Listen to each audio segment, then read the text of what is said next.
Vous écoutez La Nuit Américaine. Votre podcast sur le cinéma.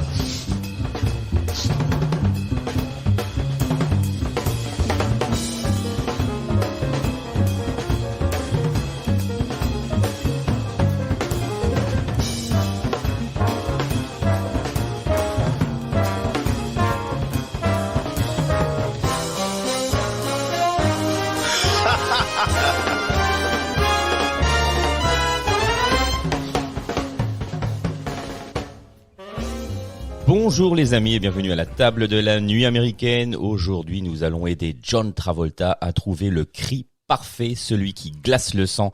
Et pour cela, nous allons, avant que je fasse passer le casting à toute l'équipe, parler du film dans lequel John Travolta n'était pas attendu après ses performances dans La fièvre du samedi soir et Grease, Blowout, film de Brian De Palma sorti en 1981 avec à l'affiche bien évidemment John Travolta et Nancy Allen. En deuxième partie d'émission, nous parlerons d'actualité du cinéma en parlant des films Le secret de la cité perdue sorti en salle le 20 avril, une comédie d'aventure avec Sandra Bullock, Channing Tatum, Daniel Radcliffe et Brad Pitt, et un talent en or massif sorti également en salle le 20 avril réalisé par Tom Gormican avec Nicolas Cage et Pedro Pascal. Nicolas fucking Cage. Oui, exactement.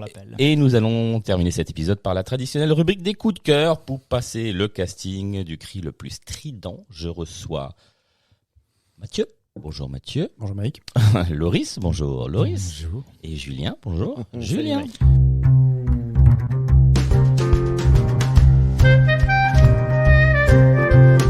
C'est le retour de l'enfant prodige de Loris. Eh Ouais, oui. bravo.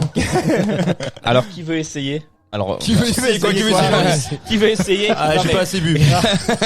Qui veut essayer de nous faire ce doublage de cri là? Waouh. Mais tu sais quoi? Fais-nous d'abord un petit pitch. Le pitch, ouais. Ok. Fais-nous d'abord un petit. Ah bah le pitch de Blowout, c'est un ingénieur du son qui est témoin d'un accident qui coûte la vie à un candidat à l'élection présidentielle. Et puis voilà, il aide la témoin principale à... C'est ça, parce que Nicolas Cage joue Jack qui est Nicolas Cage. Pardon. Ah, t'es dans Volte-Face. Je suis déjà chaud. T'es déjà dans Volte-Face. Je suis tellement chaud. C'est vrai. Oui, c'est vrai. John Travolta est ingé son en fait. Il enregistre des sons pour des films. Et en fait, le film commence d'une manière un peu comme bizarre. Une série Z. Comme une série Z. Et moi, qui n'étais pas au courant, je me dis, tiens, cette séquence est un peu bizarre. Et en fait, c'est vachement bien amené où on voit, voilà, c'est en fait un film série Z qui passe à l'écran. Et puis, moi, je suis déjà dans le film. Moi, je suis déjà dans le film, pareil. Et donc, on voit un peu les sons qui s'enchaînent parce que c'est son travail de mettre des sons sur de l'image. Mm-hmm.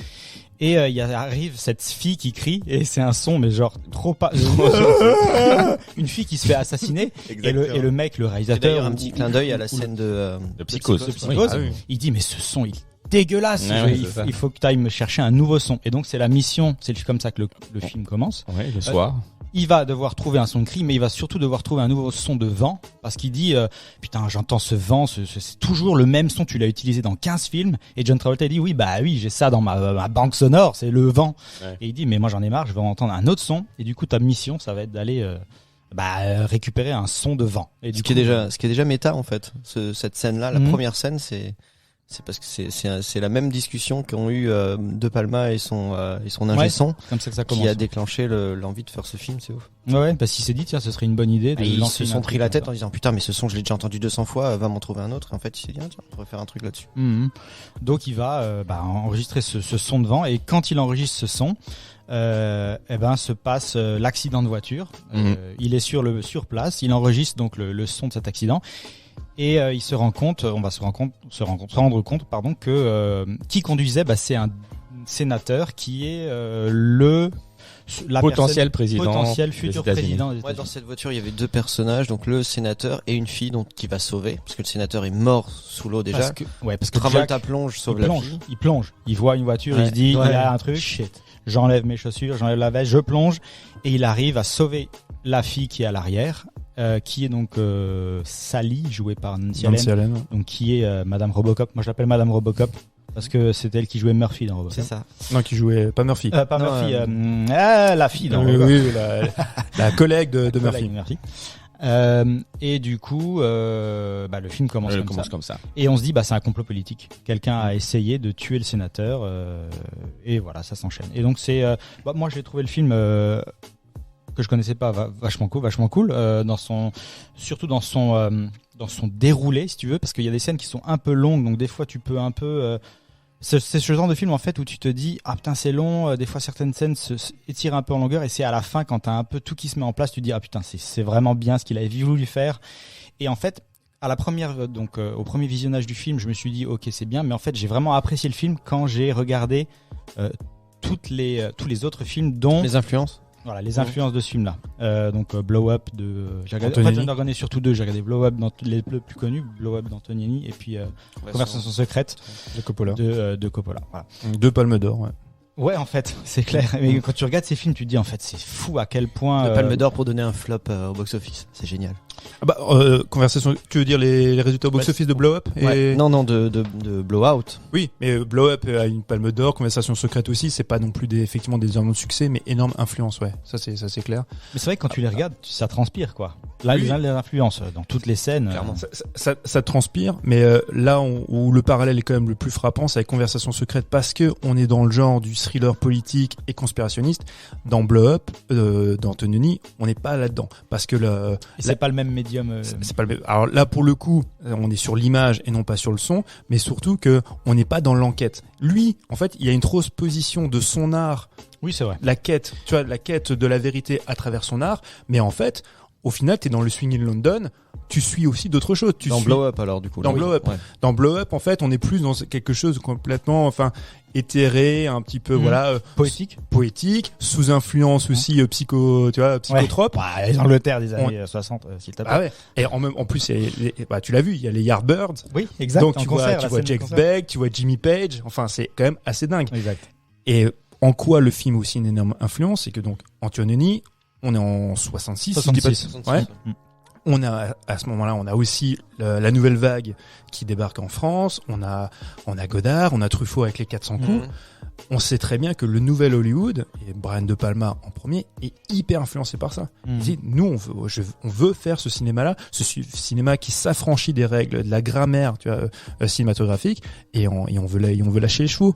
Mais les Américains, et c'est pas une critique, parce que j'adore Blood, mais la différence, c'est que ils sont obligés d'être tenus par des règles dramaturgiques. Tu peux pas lâcher les chevaux, c'est comme fait le cinéma italien, c'est d'Antonioni, ou le cinéma de la nouvelle vague, où tu pars un peu dans un délire où il y a pas véritable, c'est l'image qui prime avant tout, avant le récit dramaturgique. Là, il faut que tu suives quand même le récit, il faut que tu sois pris par l'intrigue, ce que fait d'une certaine manière Coppola. Mais là, Blood, il y a des fulgurances visuelles, c'est fou, mais en même temps, t'es happé aussi par l'histoire. T'es happé par l'histoire, c'est vrai que c'est très réussi, parce que on pense que c'est un complot politique, c'est le cas au début, parce qu'en fait, ils veulent juste prendre des photos de ce sénateur avec une fille pour le mettre un peu dans la merde et lancer un truc un peu sale. Ils veulent l'évincer de la course. Voilà, mais sans le tuer. À l'élection. Sans le tuer. C'est juste Burke. Oui, tu comprends sur une discussion que les commanditaires ne voulaient pas aller au meurtre. Ils voulaient pas aller au meurtre, mais c'est Burke, donc le tueur qui est joué par Lidlow, je crois. Light John. Mais on le voit. Enfin, je sais pas si c'est le tueur qu'on voit dès le départ. Non, sous le c'est pilier, le photographe. C'est le photographe sous le pilier du pont. Oui, parce que le tueur est dans un Marcel Salle. Il est dans le bush, ouais. Voilà. Et il est dans le bush, exactement dans le bush. Et il tire sur le pneu de la voiture. Mais comment je sais pas. En fait, c'est John Travolta. Mais comment le photographe sait que là il va y avoir un accident là? Parce qu'il est complice avec la jeune fille qui est dans la voiture. Ah oui, voilà. Mais lui c'est dans l'histoire. Mais là où t'as raison. Mais là où t'as raison. On tient quelque chose. Il a raison, Mike. Il a raison. Il a aussi raison, parce que effectivement, il est pas susceptible de savoir qu'il y aura un accident à ce moment-là, parce que lui il veut juste prendre des photos de la gonzesse avec le sénateur. C'est ça. Donc oui, tu as raison. Là-dedans. Pourquoi il est là? Mais nous, en tant que spectateurs, quand tu vois les séquences, parce que même s'il est là de manière discrète, soit sous le pont, tu le vois quand même en tant que spectateur. Tu le vois et tu te dis, qu'est-ce qu'il fout là, lui? Lui, il a à avoir quelque chose là-dedans. Il se sauve. C'est ça. Au lieu d'aider, il se barre en C'est ça. catimini. Bon, c'est parce qu'il sait pas nager. Il explique après. Ça, c'était super drôle. Mais c'est en référence à... Ah non, c'est pas en référence à ça, mais un peu quand même à l'accident de Chappaquiddick Ouais, avec c'est avec Ted Kennedy. Ouais. Qui en fait, le frère, oui, qui le a frère Kennedy ouais, qui ouais, conduisait c'est la une histoire voiture un en peu rentrant spéciale. d'une Alors, en l'occurrence, c'est soirée. pas lui qui est mort, c'est ça. c'est la jeune femme qui C'est la l'accompagnait. prostituée, ouais. Qui s'appelait non, c'était pas une prostituée. Non, non, elle était pas prostituée. Non, non, pas du tout. Non, non. C'était la directrice de Oui, campagne elle des avait beaucoup démocrates. d'influence. Oui, oui, oui. Et donc quelqu'un qui pesait sur la campagne, et c'est Ted Kennedy qui roulait. Il fait le même accident, un pont, il tombe dans l'eau, lui s'en sort, sauf qu'il est jamais allé, il a pas essayé de la sauver, voilà, parce qu'il était probablement très alcoolisé, et il est jamais allé reporter l'accident chez les flics. C'est ça, ouais, il ouais, a tout à attendu fait. Ouais. toute la nuit. Mmh. Parce que probablement il était alcoolisé et qu'il aurait été jugé d'homicide involontaire ou quelque chose comme ça. Et en fait, c'est clairement, ça a clairement influencé. Toute la carrière de Palma est clairement influencée par ce genre de choses, quoi. Et surtout par l'assassinat de Kennedy. Voilà, et pas que le complotisme, et pas que de Palma. récurrent. On a déjà parlé la dernière fois qu'on a parlé aussi, on évoquait le nouvel Hollywood, le 22 novembre 1963, l'assassinat de Kennedy et le film de Zapruder, Abraham Zapruder, qui a filmé, tu vois, l'attentat involontairement, voilà, qui est le film le plus étudié de toute l'histoire du cinéma. Et ça a eu une influence énorme sur tous ces cinéastes. Coppola, le premier, quand il fait Conversation secrète, Brian De Palma, mais enfin tout leur cinéma du nouvel Hollywood ou du cinéma gore, du cinéma d'épouvante qui va commencer à débarquer dans les années 60, voilà, le cinéma gore de Gordon Lewis ou ces mecs-là, ça transpire de l'attentat supposé de Oswald. Là, je vais rentrer dans la théorie du complot, mais ensuite t'aimes bien ça, son histoire, ça. Moi, c'est une histoire qui me fascine. En fait, petit aparté très rapide. Je pensais d'abord vous proposer JFK de Oliver Stone. Et en fait, le souci, moi, c'est une histoire qui me fascine, c'est un film que j'aime beaucoup, et l'assassinat de Kennedy me fascine. Le problème, c'est que si tu rentres là-dedans aujourd'hui, tu mets un pied dans la théorie du complot, et on est déjà dans une société tellement complotiste que tu risques de sombrer dans le tout et n'importe quoi. Tu connais je vais sortir un peu du film. Un aparté. Tu connais la théorie de JFK, tu sais, quand j'emmenais les demoiselles au Cinoche. Ah, punaise. Oui, je la connais, avec l'aéroport. Voilà. Mais voilà. Dis ça aux gens. À une époque, j'allais avec j'ai emmené une demoiselle au Cinoche et elle me dit quel genre de film tu as. Je dis moi j'aime bien les biopics, les histoires, les événements qui se sont vraiment passés comme JFK par le film JFK. Elle me dit et j'ai dit tu connais JFK, elle me dit oui l'aéroport. Tu savais qu'il y aurait pas une deuxième soirée, c'est voilà. ça. Bon. Donc du coup on s'est pas du coup revu, on retourne sur le film. Voilà. Mais pour revenir à ton aparté, est-ce que t'as vu la série adaptée du livre de Stephen Non, King? mais j'avais lu le bouquin. Ouais, j'avais lu le bouquin. Après, ce qui est formidable, en romancé, J'ai beaucoup aimé, moi. il faut lire Libra aussi. Libra de Don DeLillo, qui est un des plus grands auteurs américains et qui a écrit c'est une somme assez exceptionnelle, mais romancée. Hein. Donc Libra, si vous avez l'occasion. Don DeLillo, non, il est américano. Très bon bouquin. Et je le dis, et c'est pas anecdotique si je dis ça, c'est que le bouquin de Don DeLillo a aussi beaucoup inspiré, pas forcément sur ce film bien sûr, hein, mais a inspiré les grands cinéastes aussi du nouvel Hollywood par la suite. Cronenberg a aussi adapté un bouquin de Don DeLillo. C'est un auteur très très important. Ce qui est d'autant plus fou dans l'analyse de cet événement-là et cette vidéo-là, entre autres, c'est de Palma, il en parle aussi, c'est que plus tu vas analyser justement une scène comme celle-ci, une séquence comme celle-là, plus tu vas avoir des axes. tu doutes En fait, c'est ça, mais c'est qu'il a dit on en est arrivé à un tel point qu'on est presque maintenant arrivé à un moment où il est impossible de savoir la vérité avec tout ce qui s'est passé, tout ce qui a été dit, tout pas ce qui a été dit, fait, inventé. pas fait, tout ce qui s'est passé plus tu cherches, plus tu te rends compte que c'est tellement dense, tu vois, entre ce qui s'est passé avec le corps, le machin, tu peux avoir autant de théories qu'il existe de gens qui pourraient travailler là-dessus, et on en est arrivé à un point où on saura jamais. Tu fais bien de soulever ce truc-là. Et que le fait de multiplier les points de vue, parce que ça c'est important dans sa cinématographie aussi, les split screen, les machins, les trucs qu'il fait, c'est très important. Il explique aussi ça joue beaucoup sur la densité d'une histoire et de l'appréhension que tu peux en avoir. Tu vois, justement, de multiplier les points de vue. Tu soulignes un très bon point parce que le split screen, on en reparlera plus tard, je pense, quand on évoquera la mise en scène. Mais quand tu dis de chasser des fois ou essayer de comprendre des choses qui t'échappent ou quoi, le personnage de Jack, c'est exactement ce qui lui arrive dans le film. Il pense que c'est un complot politique. Alors qu'en fait, la traînée de meurtre qu'il va y avoir suite à cet événement, c'est pas du tout lié aux politiciens qui essayent de faire tomber un autre politicien. C'est en fait juste le tueur Burke Qui est en roue libre, quoi. qui est en roue libre, qui essaye de cacher tout ça. Et du coup, Travolta, lui, il est persuadé que c'est un complot politique. Que voilà, il y a le grand, le deep state, ou je sais pas à quoi il pense, qui essaye de. Ou le them. Alors qu'en fait, c'est juste un tueur qui camoufle.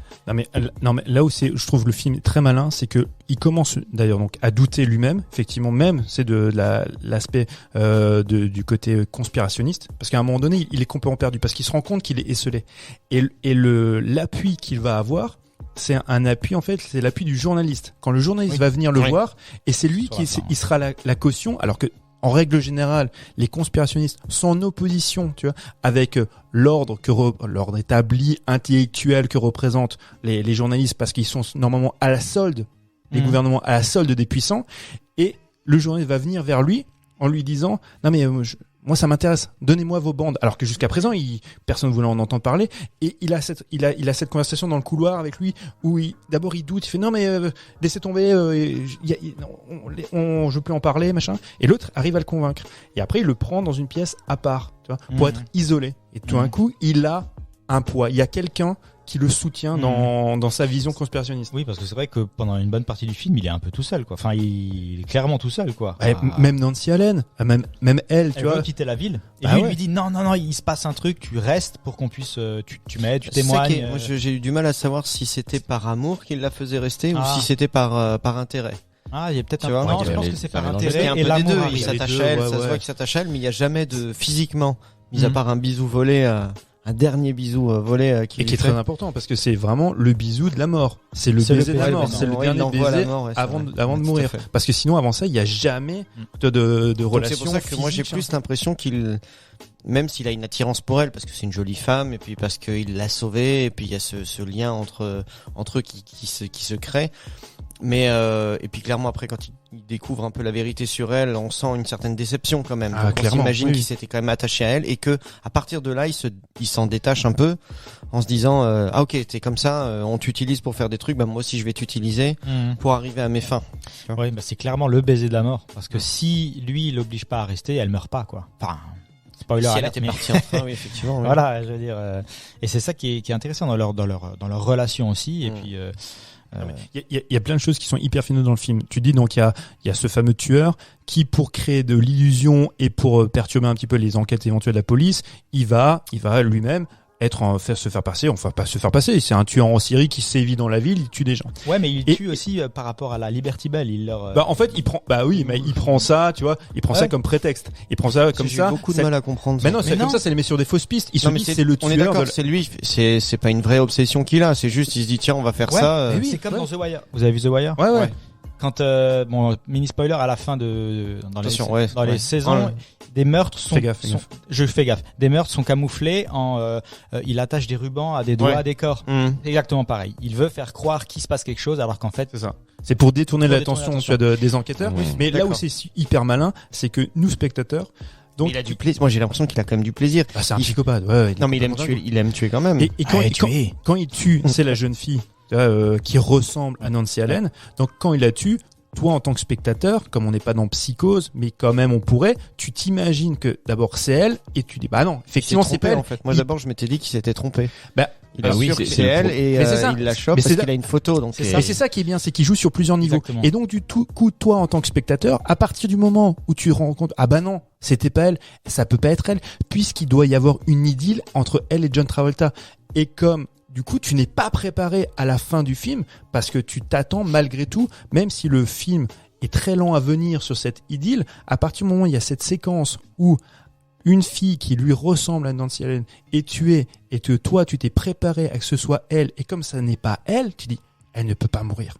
Effectivement, on t'a mis sur une fausse piste parce que évidemment, on est quand même dans un film à l'époque, un gros film avec John Travolta qui est une rosta, il doit y avoir une séquence, une scène amoureuse avec elle, elle ne peut pas mourir. Et quand ça survient à la fin, spoiler, ça survient à la fin, tu dis, Mais non, c'est pas possible. Tu Le film t'imagines- va être en un fait, échec au c'est- box-office. Non mais en fait c'est exactement la conversation que tu vas avoir avec les studios où les gars ils vont venir te voir et puis ils vont comme tu sais à la Seven ou le machin, les gars vont dire non, attendez Il faut un bisou. non mais déjà cette fin là non, ça vous pouvez pas la faire. Donc en fait tu vas avoir 36 fins, t'as celle où il arrive à temps, il la sauve, happy end, Oui, ils ont quand même la réussi à la mettre vérité éclate. La mauvaise machin. fin. Ils ont C'est quand là même que t'as la réussi à la passer. Oui, mais en fait t'as la cut du réal Bah là, qui a mais sa c'est ça. vision Mais en fait, c'est très rare. terrible des choses quoi. Il a la director's cut. Alors ok, on est dans les années 70, effectivement il y a le nouvel Hollywood, on a brièvement parlé, et c'est quand même fait très rare qu'il a le director's cut qui peut leur imposer leur fin, parce que quand ils montent les rushs au studio, ils disent tous mec, on a John Travolta. Donc c'est grâce à John Travolta qui a un budget de 18 millions. Qui était prévu à C'est monté 6, à 18. Hein Ouais, s'ils ont eu 9 millions de plus rien qu'avec lui. Ah oui, Ouais, mais il faut savoir que bon, dans ce chèque supplémentaire, John Travolta, il prend quand même une grosse part. Parce qu'à l'époque, c'est une star. Et tu te dis, les mecs, ce qu'ils veulent, parce que il voulait pas Nancy Allen, Brian De Palma, parce que c'est sa meuf, il la voulait plus dans Oui, un sa film. femme d'ailleurs, Ouais. non Ouais, c'est sa femme, ouais. Bah, ils se sont quittés juste après ce tournage-là, parce que ça s'est très mal passé. Il avait déjà tourné Elle était ensemble. claustro. Bah oui, Elle se a pas retrouve pu dans- tourner certaines scènes, notamment dans la voiture. Bah, elle a Donc, tourné. Il Elle a l'a foutu tourné. dedans. hein. Si, si, tu dedans. Ouais, elle a tourné quand même. Oui, mais Mais- c'était genre ultra chaud sur le. Ouais, bah c'est à partir du moment où il lui a dit écoute, je prends quelqu'un d'autre, et puis elle fait ouais, c'est bon, on fait pas chier, je la fais. Enferme-moi. Et en fait, les studios, quand ils ont John Travolta, ils disent nous on veut Olivia Newton-John ou l'équivalent. Parce que voilà, on veut pour les spectateurs, pour les faire venir, qu'il y ait une idylle possible. Donc finalement, bah, c'est John Travolta qui arrive à convaincre qu'on prend Nancy Allen, et les studios sont quand même rassurés. Nancy Allen, John Travolta, ça peut faire venir du monde. On met un peu plus de pognon. Finalement, le pognon qui est rajouté, bah, à mon sens, c'est pas pour les scènes les plus réussies, hein. Parce que c'est les fameuses scènes, c'est quand il y a le défilé, avec les scènes, tout un coup de course-poursuite, les scènes d'action, Ouais, ouais. qui finalement n'apportent pas grand-chose au Rien du récit. Pas grand-chose. Je dis pas qu'elles sont dégueulasses, hein. C'est plutôt pas mal, mais tu t'en passerais très bien. Ouais, ouais. D'ailleurs, là, moi, la temporalité du film à ce moment-là, elle me perd un peu. Parce qu'on Tu vois. passe de jour à nuit normalement. Bah, déjà, un on peu passe de bizarre. jour à nuit, et Ouais. puis c'est quelqu'un normalement qui fait les choses très très vite. Le tueur, c'est un mec, il est méthodique. On voit qu'il arrive à tuer des femmes au milieu de la foule. Tu vois, il y a une, je sais pas si c'est la première qu'on voit tuer, il la tue à l'arrêt de bus, quoi. Mhm. Tu vois, il attend juste le moment précis, il l'attrape. Il y a du monde autour de lui, il y a du monde sur le trottoir, il y a le bus qui est juste en face. Après, il arrive à la tirer et il tombe Il l'emmène sur le chantier, là. sur le Mhm. chantier, mais il Ouais. a fait ça devant tout le monde et il se fait pas choper.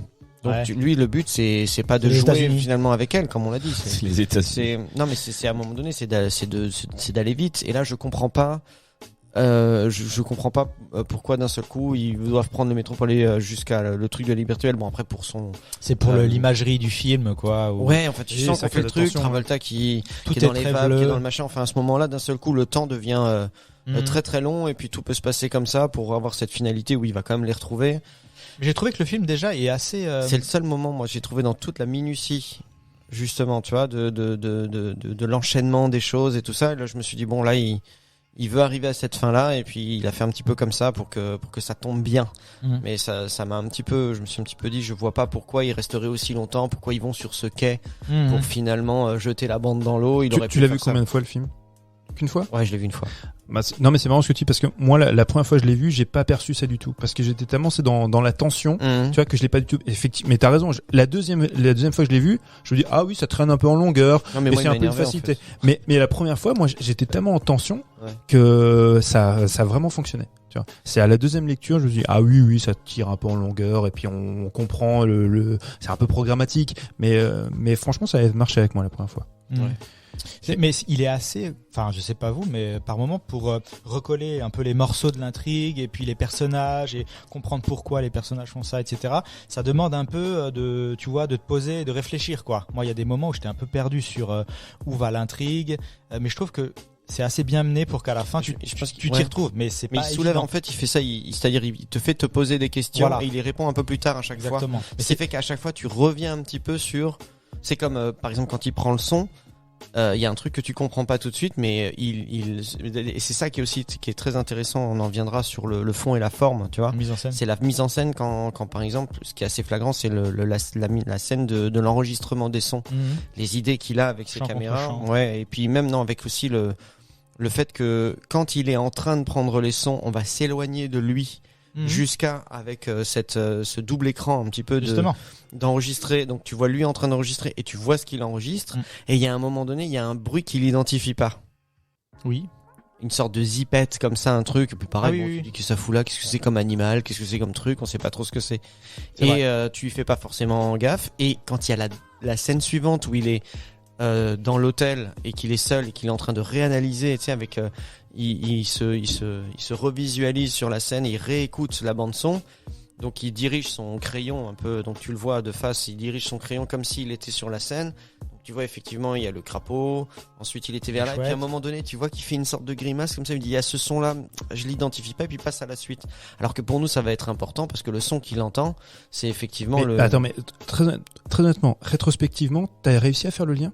Absolument pas. Ah, ok, tu me rassures, parce que moi je me souviens la première fois que je l'ai vu, mais non, mais je veux dire même à la fin, quand il y a cette zipette, moi ce son qu'il n'avait pas réussi à identifier, C'est Burke. je l'avais complètement zappé. Parce que je sais comme toi effectivement qu'il tique. Moi je me souviens la première fois que je l'ai vu, je me dis pourquoi il tique? Ah oui, il y a un truc bizarre. Mais après je l'oublie complètement. Ouais. Effectivement quand il s'attarde là-dessus, Moi je m'attendais c'est à voir, je me dis moi je j'avais me suis oublié dit, le son. quel animal Un fait ce type en bruit là. C'est un type en train de pisser dans les buissons. Il rentre sa baguette. Et là, en Et fait, même- quand tu sais tout, qu'en fait, tu sais que c'est Burke qui est en train d'ouvrir sa petite valise avec son flingue dedans pour tirer sur la. Non, il tire, en fait, Non, il tire de Non, il sa tire montre. sur le câble de la montre. Ouais, le câble de C'est la le câble avec lequel il Mais, étrangle. mais d'ailleurs, la Stephen scène, King. la scène où il tue encore dans les toilettes de la gare, là, Mhm. elle est en train Se de maquiller. se Référence au etc. Giallo. Il est, Ah oui, il est en hauteur comme ça. Ça fait. Enfin, il- Ouais. Et Approche-toi, Mike, on Ouais, t'entend pas. pardon. Voilà, on entend le bruit du fil qui sort de sa montre. Sa petite montre. Et elle, le mec, Elle il est capte juste rien. au-dessus, tu sais, regarde, il est là, il est presque là, comme ça, et il tire, et elle entend rien.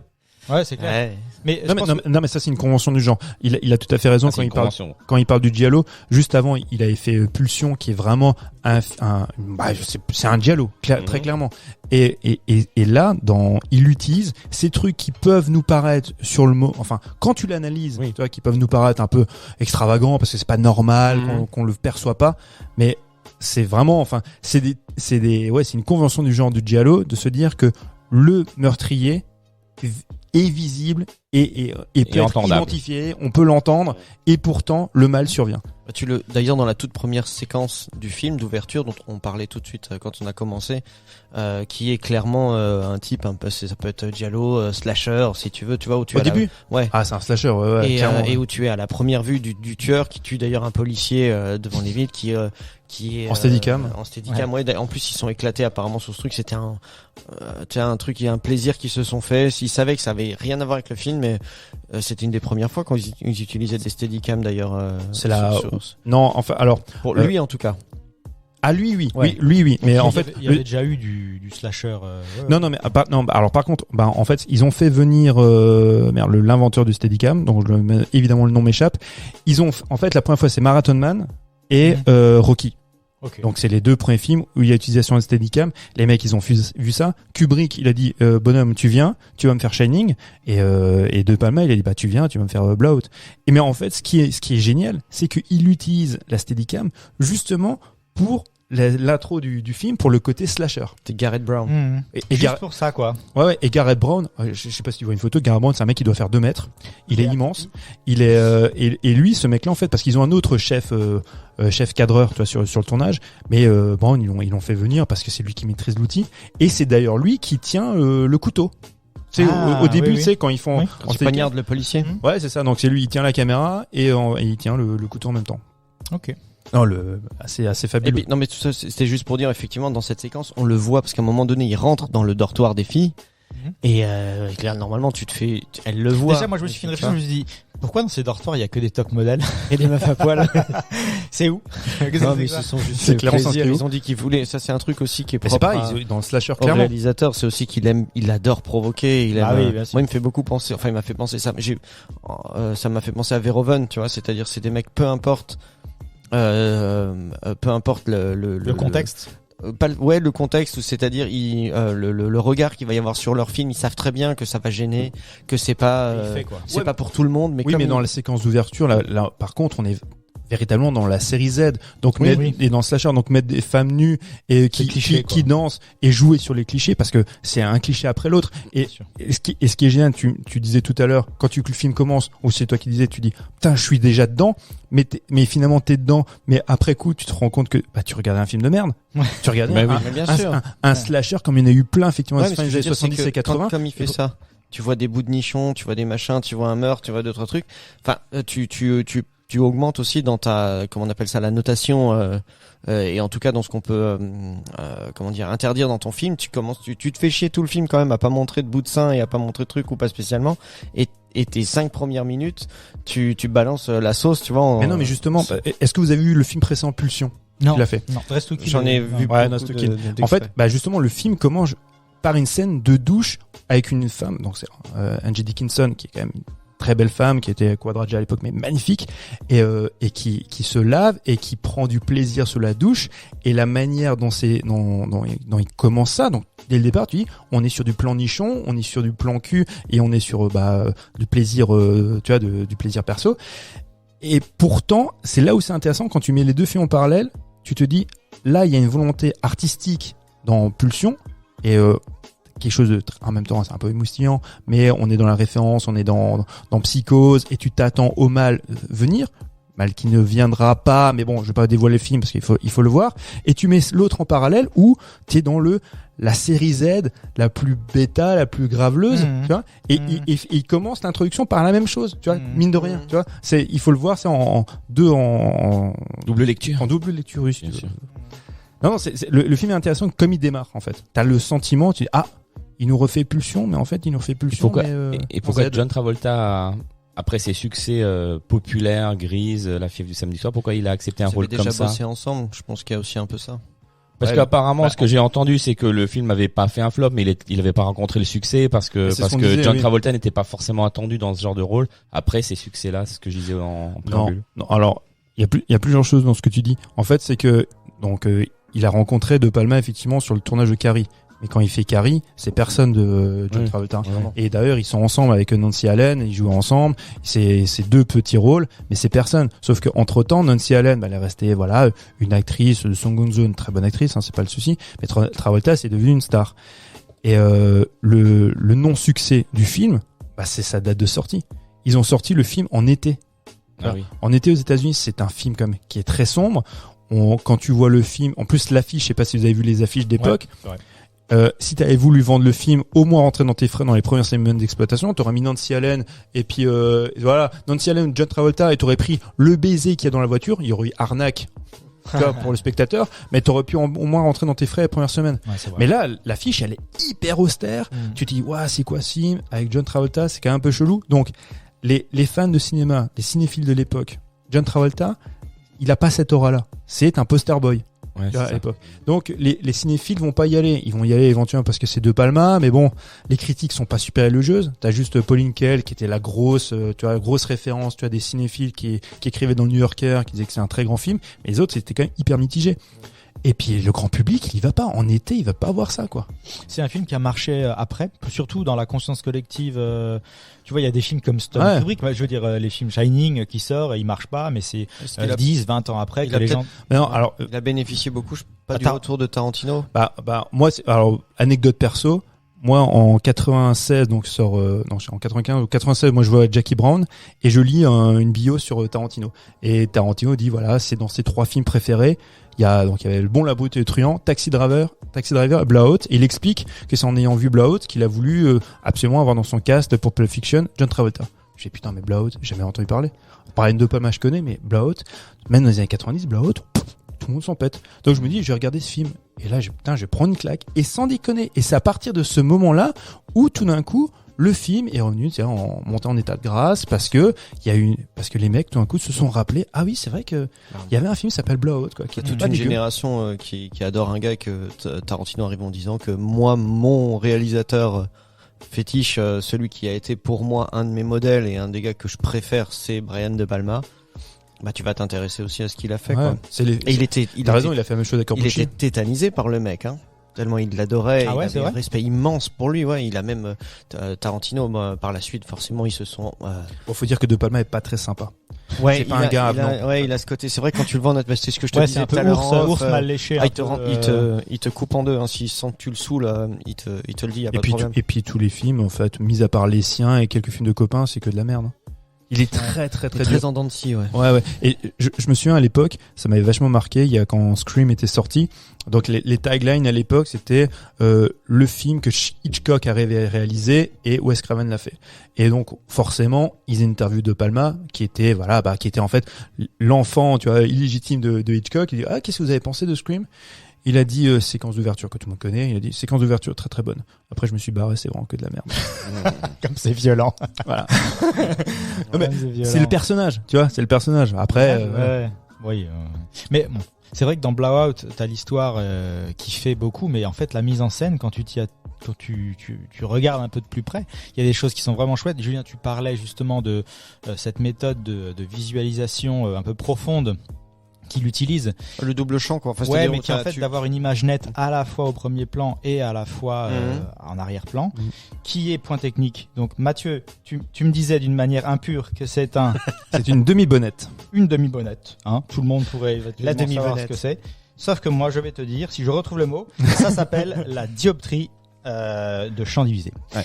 Maintenant, vous comprenez pourquoi on dit demi-bonnette. C'est plus simple à Alors retenir. attends, donc si on La dioptrie de décompose champ ça, divisé. donc dioptrie. Dioptrie, j'imagine, Deux angles. deux angles de champ divisé, donc qui va te diviser l'image en Voilà. deux, puisque tu mets une lentille devant ta caméra, qui effectivement, c'est une lentille, donc d'un côté, tu as pas de lentille, rien, et de l'autre, une lentille, ce qui fait que ton image, quand tu vas la filmer, tu vas avoir un côté gauche qui va être net, donc de près, et à droite, la profondeur de champ qui va être nette aussi. Sauf là- que, Qui Donc plus est, attends, ça veut dire que qui c'est au plus est, moment en fait- où il capte. Ah, mais Attends, c'est- t'es en train de me dire qu'il travaille le premier champ et le second plan Ah, mais si- en même non. temps. Et il capte ça en même temps.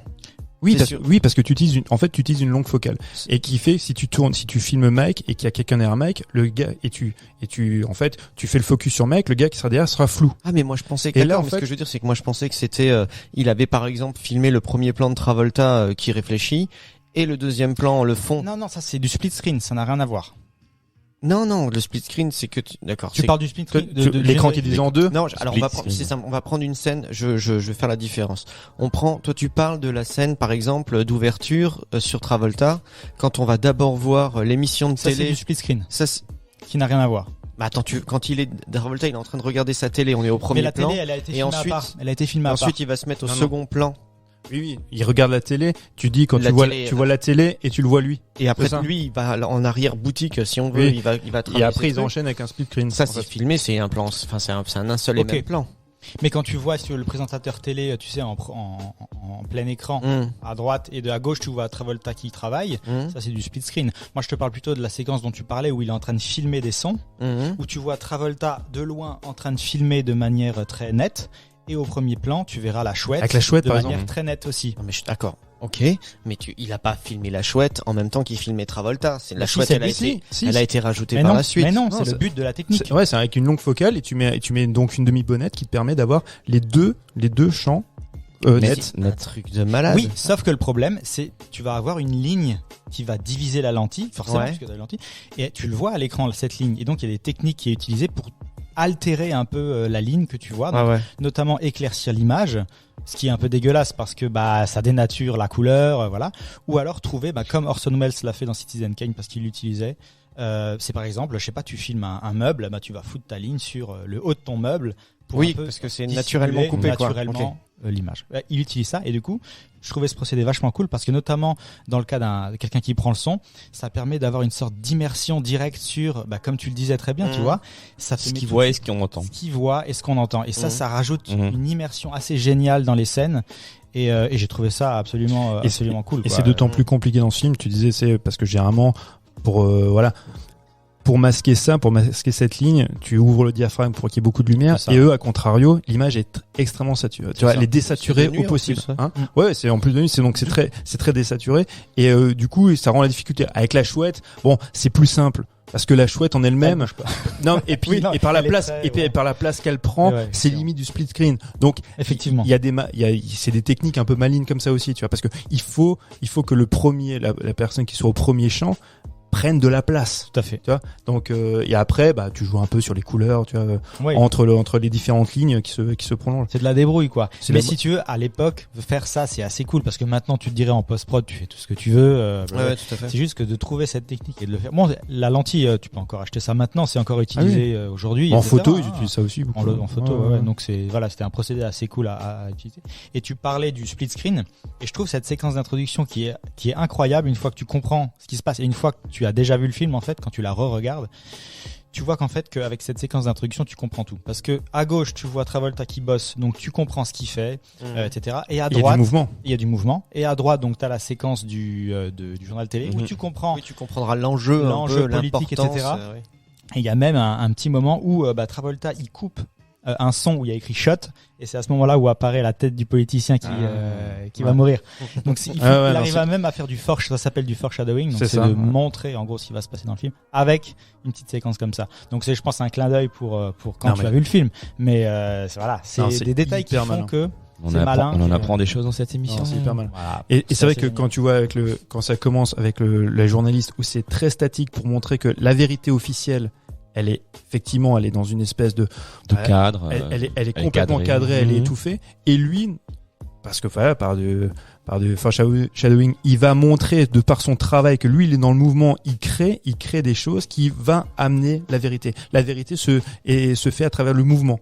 Et alors que le mensonge reste statique parce que on donne une vérité complètement édulcorée. Ouais, il y avait aussi cette idée de c'est par les méthodes de cinéma, tu vois, technique, quoi, c'est-à-dire le montage, qu'on arrive à faire apparaître la vérité. Donc c'est par ce qui n'est pas censé être la vérité que finalement on arrive à faire éclater de nouveau la vérité. C'était assez, et le travail, mais ça vient le en fait. côté techos. C'est chouette, je trouve ça génial, hypnotique c'est de ouf. le voir travailler. Mais Tu vois avec les bandes et avec les trucs comme ça, C'est très hypnotique. C'est ouf. La vérité dont tu dis, c'est qui ressort à travers le montage. Ça vient très clairement. Donc c'est une des grosses influences aussi de Palma, c'est Eisenstein qui a créé en fait, qui a un peu l'origine même du montage tel qu'on le connaît aujourd'hui. Il y a un de ses films les plus connus à De Palma, c'est les Incorruptibles, où il y a la séquence avec le landau, c'est qui dévale les escaliers. Ouais, tout à fait. Il a repris ça, toute cette mise en scène, cette mise en place, et surtout ce cut par le montage de Eisenstein. Et là où c'est intéressant, quand tu parles de vérité, c'est que il était toujours en contradiction avec Godard. Godard qui a dit le cinéma, c'est la vérité 24 secondes par minute, 24 images par seconde. Et De Palma a dit non, sur 3 semaines. non. Attends, Michael, dis pas de bêtises. Et De Palma, il a dit non, c'est 24 mensonges par seconde. Lui, justement, il dit le montage. Tu vois, le montage et la mise en scène, ça apporte, c'est à travers le filtre en fait d'un regard, et ce regard-là, c'est en fait on porte du mensonge, on donne du mensonge. Mais en fait, et bien sûr, c'est que ça, c'est que duper le spectateur. mais c'est ça, tout le temps. c'est la duplicité pendant 1h40. Et toi, en fait, spectateur, même si, parce que tu disais tout à l'heure, à chaque fois, on va nous donner des explications, qui surviendront par la suite. À la différence des mauvais films où le spectateur a toujours un temps d'avance. Toi, t'es toujours en retard. Exactement. Et en plus, des fois, on te met sur des fausses pistes. Donc, non, mais Donc ça questionne quand même aussi. Moi, je trouve que ça respecte pas mal le spectateur. C'est-à-dire, ça prend pas pour un con, ça c'est voilà, vrai. on te donne les outils, on peut te montrer. Bosser aussi. Ouais, et puis vas-y, essaye de comprendre où est-ce que je vais aller. Et ça, je trouve, c'est bien, quoi. Quand tu respectes le spectateur, je trouve que c'est assez rare pour nous. J'étais aussi très impressionné. Après, je voulais en discuter avec vous parce que moi, c'est un. En fait, on en discutait un petit peu en off juste avant, mais pour continuer ce qu'on se disait, moi j'ai trouvé. Alors j'aime le cinéma, mais je suis pas non plus cinéphile qui aurait étudié quoi que ce soit à un moment donné, mais je me rends compte qu'il y a beaucoup de films de Brian De Palma que j'ai vus qui ont été des films qui pour moi ont été assez marquants, sans savoir. À l'époque, je m'inquiétais pas de savoir qui réalisait ou qui faisait quoi que ce soit comme je disais tout à l'heure, Carrie. Quand je l'ai vu la première fois, pour moi c'était l'adaptation de Stephen King et c'est ça qui avait été important. Et à aucun moment le nom pour moi de Palma arrive en disait premier quelque plan. chose. Ouais, je me suis jamais inquiété de ça. Scarface, justement les Incorruptibles, des trucs comme ça. Je sais que ce sont des films qui m'ont marqué. Il y a par des scènes, tu vois, t'as le temps de parler à l'instant, la scène du landau, des escaliers, trucs. Alors que moi, je n'ai pas la référence. Mais j'avais trouvé cette scène dingue, et ça, c'est parce que effectivement, il a la grammaire Hitchcockienne, un petit peu Hitchcockienne, pardon, où il sait qu'il doit prendre son temps, pour placer des repères physiques dans l'espace. Au moment où l'action arrive, c'est-à-dire quand les gangsters arrivent et que ça commence à flinguer dans tous les sens, tu sais très bien qui est où. Alors que c'est très compliqué parce qu'il y a des accès partout, il y a des machins, mais il arrive et il a réussi à faire monter une certaine tension, tu vois, il y avait tout un truc, bref. Donc c'est un cinéaste qui est quand même très, très balèze et on sait qu'il fait partie de la période hollywoodienne, tu nous en parles, Hollywood, et qu'à côté il est à la même table que les plus grands dont les noms ressortent beaucoup plus et comment ça se fait qu'en fait un gars comme De Palma, finalement, un monsieur comme moi, plutôt un amateur de cinéma, mais reste sans trop aller plus loin, ce nom-là, pourquoi est-ce qu'il brille pas un peu plus? Parce que les années 2000 l'ont flingué, et en fait, comme on parlait en off, ce qu'il y a, c'est que le nouvel Hollywood, aujourd'hui, on pense effectivement Spielberg, on pense même plus Lucas, parce que Lucas, ça fait trop longtemps qu'il tourne plus, qu'il fait plus rien. On pense Scorsese, on pense Spielberg, éventuellement un peu Coppola, mais voilà, c'est très loin, parce que tous les 10 ans, dans l'inconscient collectif, il y a des cinéastes du nouvel Hollywood qui disparaissent. Dans les années 90, le début des années 90, De Palma, c'est encore énorme. C'est au même niveau que du Scorsese. Alors, je dirais pas Spielberg parce que ça n'a pas l'aura, en fait, au niveau du public, tu vois, d'un Spielberg. Mais, au niveau de la reconnaissance et puis de l'intérêt même du spectateur, tu vas voir un film si De Palma, il fait Snake Eyes et puis il fait aussi, le premier Mission Impossible avec Tom Cruise, c'est pas un hasard. C'est pas pour rien. Est-ce que c'est pas lié? Justement, tu disais très bien, Spielberg marche parce que lui, il fait des films en fait qui sont toujours pour tout public. Peu importe le moment où il va faire le film. Pas toujours. Mais globalement. Oui. Alors que De Palma, on est d'accord que c'est quand même des films toujours plutôt. Il taille dans le gras. Il y a des moments où ils sont. Est-ce que c'est pas la raison? Ouais, mais regarde Scorsese. Il a fait des films aussi. Ouais, mais Qui Scorsese. sont très très salés quand même, De Palma. Hmm. Comme que ce soit celui sur le Vietnam là, qui est complètement ouf. De Palma? Ah ouais, avec le viol, c'est une histoire vraie en plus, c'est une histoire dingue, ça, avec Michael J. Fox, une histoire de dingue ce film. Outrage, avec ouais. Sean Penn. Qui est complètement ouf, ce film. Et ça, c'est un truc, franchement, c'est pareil, tant que tu bosses pas ou que tu cherches pas, tu creuses pas, c'est un truc, on vient pas tant. Personne, moi, ne m'en avait jamais parlé. Encore aujourd'hui, c'est un film qui est très dur à voir. Il est ressorti, il y a une très belle édition qui est sortie en nouveau en Blu-ray. Michael J. Fox, il est très bon, hein. Mais il est complètement étouffé par un Sean Penn, mais qui te fout les boules. Il se blairait pas en plus, je crois. Oui, il se blairait pas. En fait, c'est toujours mieux. Non, mais parce que Sean Penn estimait que l'autre était pas légitime. Parce que Michael J. Fox, c'était une star de blockbuster. Et Sean Penn, à l'époque, c'est vraiment le chien fou, le jeune acteur, un peu acteur studio, tu vois, enfin, le mec qui a investi à fond. Donc quand il voit l'autre star débarquer, il peut pas le blairer, quoi. Et au milieu, tu te retrouves avec un De Palma qui doit arbitrer tout ça, qui est pas très aimable. Tu vois, c'est chaud, hein. T'as un Michael cognez-vous, j'en ai marre. T'as un Michael J. Fox qui veut montrer à tout le monde que c'est un vrai comédien, qui peut prendre des risques et tout. T'as un Sean Penn qui est un chien fou. T'as un De Palma au milieu qui emmerde tout le monde. En plus, Sean Penn, il était rough avec. J'imagine. Ouais, il a bien cherché. Hein. Ça devait pas être facile, hein, c'est clair. Hein. Il y a enfin bon, peu importe. Mais ce que je veux dire, pour. Mais moi, je pense que c'est lié justement. Il y a un lien avec le film que tu fais et puis peut-être le public visé.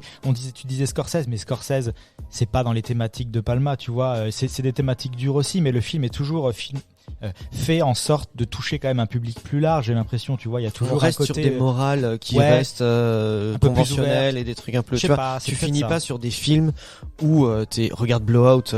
On peut parler de la fin, j'imagine. Oui. Non, mais Blowout, il te laisse, mais rien ne va. Hein. Rien ne va. On peut spoiler. On spoil, mais on raconte la fin en fait rapidement. C'est que Burke donc va tuer finalement le personnage de Sally. Ouais. Sauf que quand il la tue, donc le personnage de John Travolta arrive. Donc il tue Burke, mais Sally meurt quand même. Elle est déjà morte en fait. Et en fait tout du long, il lui avait mis un micro donc pour l'enregistrer, pour la suivre. Il la suivait. Et du coup, il arrive à enregistrer le cri de terreur qu'elle va pousser quand elle meurt. Et c'est ce cri-là à la fin qu'il utilise dans le film qu'on voit au début. Donc la boucle est bouclée. Un vieux film de série Z. Mais lui, et tu le vois dans le regard de Jack, donc qui est complètement encore traumatisé et qui va entendre ce cri. Et donc, ça, si en toute logique, si j'ai bien suivi le film, il lui reste la bande son, mais il n'aura plus la bande image parce qu'il a pas eu le temps d'en faire une copie. Et que l'autre dont le tueur se débarrasse, donc au final, il a plus rien. Il a que le cri. En fait, mais il lui reste plus rien. Il a le cri. Il a tout perdu.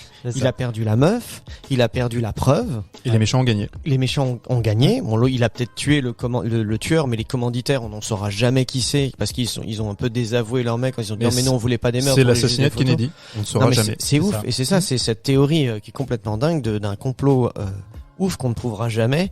Et lui, il finit. Donc, et toute cette histoire se synthétise par le cri de terreur de cette femme qui C'est ça va qui est génial. mourir, qui va être utilisé dans ces films que personne ne va voir. Et c'est une belle Et réflexion lui, sur le il cinéma. finit Tu vois. complètement, C'est que- complètement chamboulé, quoi. Parce que ça se voit, il a perdu son âme. Ah oui, Enfin, oui, il- ah oui.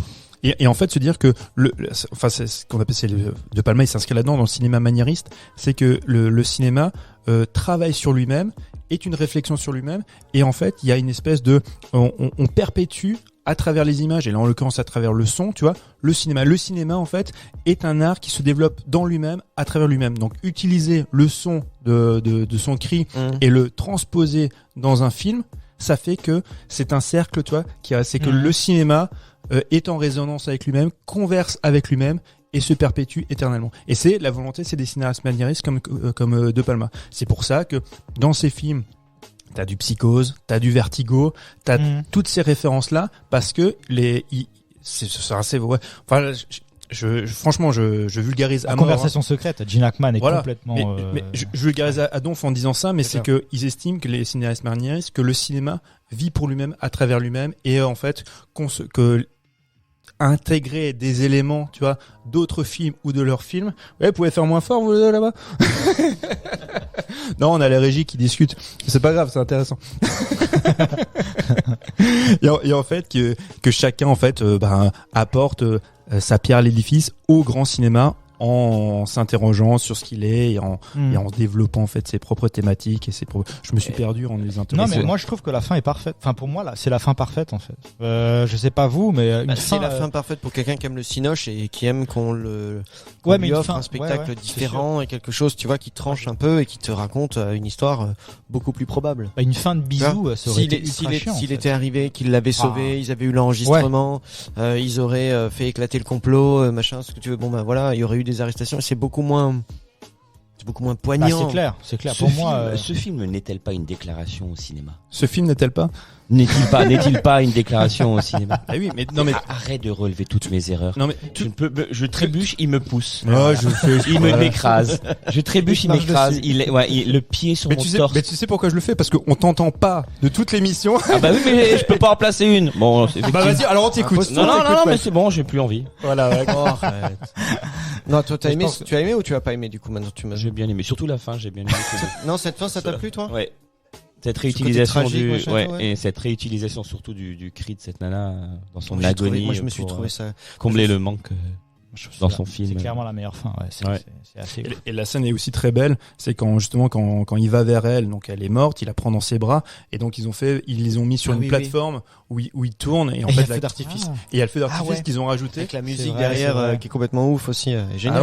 Elle est très belle, ouais. Comment il s'appelle? Pino quelque chose, non? C'est ça, oui, c'est d'origine italienne, Ouais, faut regarder, je vais te dire ça. D'ailleurs, ce Et- délire du jour de la liberté, enfin le Liberty Bell, je sais même pas quand c'est en fait dans l'année. J'ai pas trouvé le jour, j'ai pas trouvé le moment. Il est pas, il y a- L'ancien 4 juillet. Non mais il parle de Non, non, juillet, bah non. mais il y a de la neige. Quand Oui, il non, tourne. c'est en hiver, non? Donc je Ah. sais pas, mais en tout cas, je sais pas pourquoi aussi il l'a tellement fait, il a tellement imprégné son film de cette fête-là, et la colorimétrie c'est rouge, bleu, Rouge, bleu, blanc. ouais. Bah, le drapeau, quoi. Ouais, mais Bah, du coup, conspiration, les États-Unis. voilà, ouais, mais peut-être un pourquoi peu ça, quoi. pourquoi Liberty Bell, pourquoi ce jour-là Mais je pense que Jules a raison, hein. C'est clairement ça. C'est de se dire, voilà. patriotique quoi, c'est le Bah, film. En fait, moi, ça me fait penser, pareil, de nouveau à JFK, c'est quand ils sont face, tu vois, à Lincoln, et que Lincoln, comme Liberty Bell, qui doivent rappeler, tu vois, les valeurs, les fondements de l'Amérique, et qui sont complètement, tu vois, mises, tu vois, Bafoué, quoi. bafoués par les mensonges d'État, la duplicité. Dans JFK, c'est ça, c'est quand il se retrouve avec Monsieur X qui va lui faire des révélations, ils sont devant Lincoln. Oui. Tu vois, Monument comme, Lincoln, ouais. c'est ça. Et là, c'est Liberty Bell. C'est important, tu vois, d'être en opposition avec. La symbolique. C'est ça. Oui, ok. C'est vrai. C'est ouf. Et Mais du coup, elle est vraiment, les couleurs sont vraiment ont des Ouais. raisons Dominante, d'être quoi. dans le film, quoi. Mm. Burke est toujours en rouge. Enfin, toutes les scènes de meurtre sont en rouge. Les scènes avec John Travolta, c'est souvent du bleu. Et puis les scènes. Mais les avec méchants, Sally, beaucoup, ouais. Alors, faudrait j'avoue que j'ai pas regardé, mais Enfin- il me semble même celui qui est un peu, comment il s'appelle? Le photographe, Mani. là, un peu Mani. dégueu, là. Son appart aussi est très rouge, machin. Enfin, il y a un peu cette lien, ambiance-là. quoi. Il a essayé aussi de mettre ça. Mais, Et lui, c'est un comédien qu'on adore aussi, qu'on a vu dans les séries. Dans la Ouais. série policière, Tu New parles York de PD qui, là Blues. Oui, exact. Lead Go. Let's Go. Ah bah, Ouais, c'est bah, aussi c'est, tueur dans le- Dexter. Mais c'est aussi, Non, bien oui, sûr, oui. mais c'est avant tout, c'est putain, comment elle s'appelait cette série avec Laurent Houtan? Enfin, pas Laurent Houtan, Ah oui. le Bigfoot. Bigfoot. La famille Anderson. La famille La Anderson. vache. Eh Ça, oui. je me souvenais pas. Waouh. Trop bien cette série. Eh oui. Trop bien ça. Ah, Mike s'est réveillé. Non, mais ceci, c'était, enfin bon, bref, ça fait tellement dormi partie 3 de notre heures, cette enfance, quoi. Mais en fait, ce qui est ouf aussi, c'est que, comme dit, moi, je comprends pas, moi, c'est, plus je regardais, plus je comprenais pas comment ça a pas pu être plus mis en avant. Si ce mec, il a une histoire de ouf, De Palma, sa jeunesse, la vie, sa famille, ses trucs, par Les quoi il est enregistrements. passé. Il a aussi enregistré son père en train Non, de faire mais un c'est- adultère. Non, il n'y a Non, pas une mais histoire c'est- comme ça, ouais, je il y a crois. tout- bah, en fait, je crois que c'est Sam. Ah, bref. Alors, il y a une histoire folle avec sa mère et son père, parce qu'il y a eu une histoire d'adultère où sa mère a essayé de se suicider et lui, il a carrément, donc effectivement, enquêté et essayé d'enregistrer son père. Et au final, il l'a carrément chopé en flag. Enfin, c'est une histoire Ouais, de dingue. exact. Il a joué un peu à ce qui met en réalise scène. finalement plus tard. Il y a aussi une histoire avec son frangin. Et c'est sûr que le personnage Qui était de John le- Travolta, c'est son alter ego. Mais il fait souvent ça dans ses films, non? Il met pas un peu de lui à chaque fois dans ses Si, personnages. si. Il aime pas en parler, mais Bah, c'est ça. Mais c'est clairement ça. Ah, j'ai l'impression que surtout dans ce film-là, c'est là où c'est quand même Ouais. le plus marqué. Hein. C'est Ouais. vraiment. En plus, il porte les mêmes vêtements. Enfin, et tu vois, il est complètement grimé pareil. Il Et porte c'est la son même métier. veste. Yes. Avant d'être réalisateur, il était monteur audio ou enfin ingénieur du son ou pas du tout. Il a, moi, ce que je sais, Parce c'est qu'il que a si- étudié à Columbia. Oui, mais de toute façon, Et ils ont. qu'il a été. Bon, ils ont une formation dans tous les domaines. Ouais. Il était très techos en fait. Il était très nerd comme mec. Il a même des anecdotes genre quand il était, je sais pas si c'était à l'université ou au lycée, les filles avaient des cours d'éducation sexuelle et il avait été mis au défi entre guillemets par une des élèves d'enregistrer. Une de ses, une des classes, quoi, si tu veux. Et en gros, elle lui disait, mais tu peux pas faire ça. Il a dit, j'enregistrerai bien ce que vous vous dites et tout. Et en se planquant dans la bibliothèque, il a tiré un micro, il a effectivement enregistré une bande, un cours. Et c'est lui c'est une interview, j'ai lu ça, c'était une interview qu'il a faite et en gros il dit mais le problème c'est qu'il était super fier d'avoir réussi à faire ça, tu vois, d'avoir fait un peu ce travail d'espion, mais comme c'était un truc qu'il avait pas le droit de faire, il pouvait le faire écouter à personne. Donc la seule personne qui l'a entendu, c'est la fille qui l'avait mis au défi. Il a dit tiens, je te fais écouter la bande parce que je l'ai quand même faite et elle l'a balancé. Ah non. Elle l'a balancé. Oui, bah oui, bien sûr. Ah non. Mais il s'en C'est foutait moche. parce qu'il était content. Voilà, il avait fait son truc. C'est quand même. Mais il a toujours été très edgy. Il aime les technologies. Il aime tous ces trucs-là de ses dires, quoi. Le Lucas 1.0. Et juste pour revenir, c'est quand tout à l'heure tu disais, oui, je vois un film et je savais pas forcément que c'était De Palma. C'est vrai que maintenant, quand tu regardes pas mal de ces films, on parlait du split screen, il y a quand même plein de tics visuels que tu retrouves Grave. d'un film à l'autre. Tu vois. Déjà à partir de Sister, comment ça s'appelle, Sœur de sang en français. À partir de ce film-là, tu vois déjà en fait toutes les thématiques et tout de suite la grammaire en fait cinématographique qui va déployer dans tous ces autres films. Et c'est vrai qu'il y a une patte visuelle de Palma. Quand tu vois un film, tu dis ah ouais, là ça c'est du Brian. Là je reconnais. Et c'est quand même lui qui nous a révélé Robert De Niro. Avant Scorsese, avant Mean Street. Et petite anecdote, alors je pense que vous le savez, mais la version française, Travolta, il est Gérard Depardieu, doublé Gérard Depardieu. Et apparemment, c'est John Travolta qui a demandé à ce que ce soit Gérard Depardieu Tes potes, ouais. qui double. Mais par contre, le doublage, il est dégueulasse. Je l'ai pas vu en français, c'est vrai, c'est Il est dégueulasse. dégueulasse. Ah ouais. Ouais, Depardieu, il joue à peine. Ah ouais, ah ouais. D'accord. Tu l'as vu en français aussi une fois? Je l'avais déjà vu en français, oui. Ah, ça mais m'a je trouve pas que plus, franchement, il joue à peine et ouais, franchement, c'est pas top. Mais merde, Sally, merde. Et pendant 2 secondes, En je me fait, dis, ouais, attends, mais tu sais quoi? Mais c'est ça, en fait. C'est vrai que ça fait ressortir le côté vachement franchouillard, en fait. ouais, c'est ça. Ah ouais. Mais Ouais, ça m'a pas Mais j'ai mis plus, 2-3 minutes à savoir. Bah, j'ai dit, je connais cette Ah, voix. merde, j'ai pas fait. Ah bah c'est Gérard. Ah, écoute, moi j'avais on parlait tout à l'heure de Blow Up, tu vois, et j'en avais une version VO j'ai eu un problème avec le sous-titrage. Et quand c'est avec de l'accent anglais, c'est quand même un peu plus compliqué, quoi. Et j'ai essayé de passer à la version française. Ah ouais. Et j'ai arrêté tout. Ah ouais, tout de suite, j'ai zappé Ouais, le truc. J'ai dit, il faut que je trouve. J'ai réécouté quand même la VO. Je l'ai retrouvé autrement VO sous-titré, quoi. Et vous avez reconnu Et Jane Birkin? Ah tiens, putain, tu sais quoi? Ouais, mais quand je l'ai vu, en fait, je l'ai vu d'abord et puis je me suis dit, mais c'est pourquoi on connaît cette meuf, tu vois? Là, les Machin, années et 60. impossible. Non, mais au début, impossible. D'ailleurs, en plus, cette scène, moi, je l'ai trouvée stratosphérique, quoi. C'est-à-dire que elle est arrivée là et puis c'était assez malsain quand même, hein, cette scène qui se passe avec elle. C'est malsain. Quand même. Surtout l'écho que ça a de nos jours, tu vois, un truc Bah, en pareil. fait, c'est ça. C'est glauque. Un je- peu je Weinstein, pense que tu le regardes en Weinstein, tu vois ce que je veux 66. dire, où T'es- j'ai de Non, l'influence mais- et j'en profite. Non, mais 66, t'es là, c'est clair. Mais fous-la donc à poil. Mais non, mais t'es en Non, mais 1966. l'envie. Tu regardes ce film et t'es un peu sous substance. C'est Tu regardes ça. passe. Mais quoi. non, c'est pour enfants. Mais non, c'est pas tant ça. C'est que ça baigne dans une atmosphère. C'est extrêmement libéré, surtout sur le photographe, sexe, sur ah ouais. tout. Juste pour expliquer, si ceux qui nous entendent qui n'ont pas vu éventuellement Blow Up, qui a inspiré aussi Blow Out. Blow Up, c'est un photographe qui a de l'influence et qui apparemment est important. À Londres. Et voilà, et à un moment donné, il y a Jane Birkin, toute jeune, qui est une très belle, jolie jeune fille, qui, tu sens que les jeunes filles, elles ont envie de se faire photographier par lui parce que c'est un accès à Notoriété à la probable. notoriété, tout à Devenir fait. Ouais, mannequin, voilà. ouais. Et comme on peut y penser dans ces milieux-là, les photographes qui peuvent abuser de jeunes filles et de trucs comme ça. Et il y a une scène, celle dont on est en train de parler, où les deux filles veulent venir faire un shooting, donc elles arrivent. Et puis au début, il veut pas, hein, mais elles forcent. C'est lui qui veut pas y aller là. Non, mais et quand elles se retrouvent finalement dans son appartement, il va se passer un truc où elles sont en train d'essayer des robes pour faire des photos, et ils sont à la limite entre le pugilat, ils se battent. T'as l'impression que lui, il a envie de les déshabiller et qu'elles n'ont pas envie. Et plus la scène va se développer, plus finalement les filles vont accepter le jeu. La première va accepter, se laisse finalement déshabiller et va aussi s'attaquer à la deuxième fille, la déshabiller aussi. Tout ça va finir en orgie, en partouze, de toute façon tous les trois, qu'on ne voit pas forcément, mais c'est très C'est sous-entendu, c'est deviné.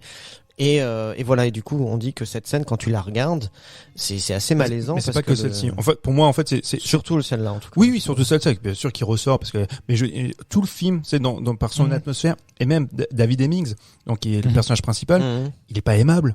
Pas du tout. Non, tu vois. il est trop chiant. Et ça me fait penser, tu vois, dans Conversation secrète, le personnage de Gene Hackman n'est pas aimable non du plus, tout, tu vois. c'est un enfoiré.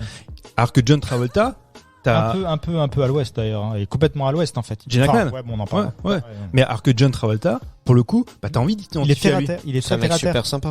Il est super sympa. Ça pourrait être toi, le seul moment, en fait, toi en particulier, Laurie, Ouais, je regarde, mais le seul moment où, en fait, comme tu le disais tout à l'heure, il se révèle en personnage de fiction héroïque, c'est quand il va plonger.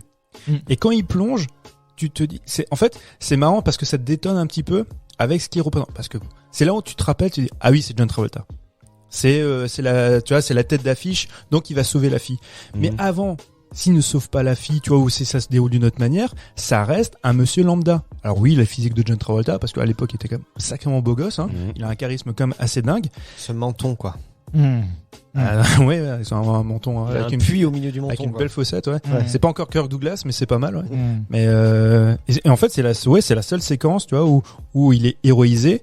Et bon, ça fait qu'il reste ce personnage un peu héroïque et très sympathique, à la différence de David Hemmings. Enfin, David Hemmings ou Gene Hackman, c'est pas. Gene Hackman est pire quand même, hein, dans son rôle. Que Hemmings, je veux dire. Gene Hackman, il est presque autiste, entre guillemets. Non mais voilà, lui, c'est ça. Lui, il est limite autiste. Ouais, ça veut pas dire qu'il est forcément mauvais, tu vois, mais David Hemmings, tu sens que c'est un mec fourbe. Ouais, c'est un Tu petit vois, fourbe. c'est un calculateur, c'est un briton. Mais les trois. well. Mais les trois personnages, c'est marrant parce que effectivement, on peut lier les trois films, sont tous impuissants en fait, et c'est terrible. Ouais, c'est ça qui est Quand bien. ils commencent à se rendre compte qu'il se passe quelque chose et qu'ils essayent finalement d'agir, ils ont tous une forme d'impuissance. C'est dingue. Je croyais que tu parlais de sexualité aussi. Non.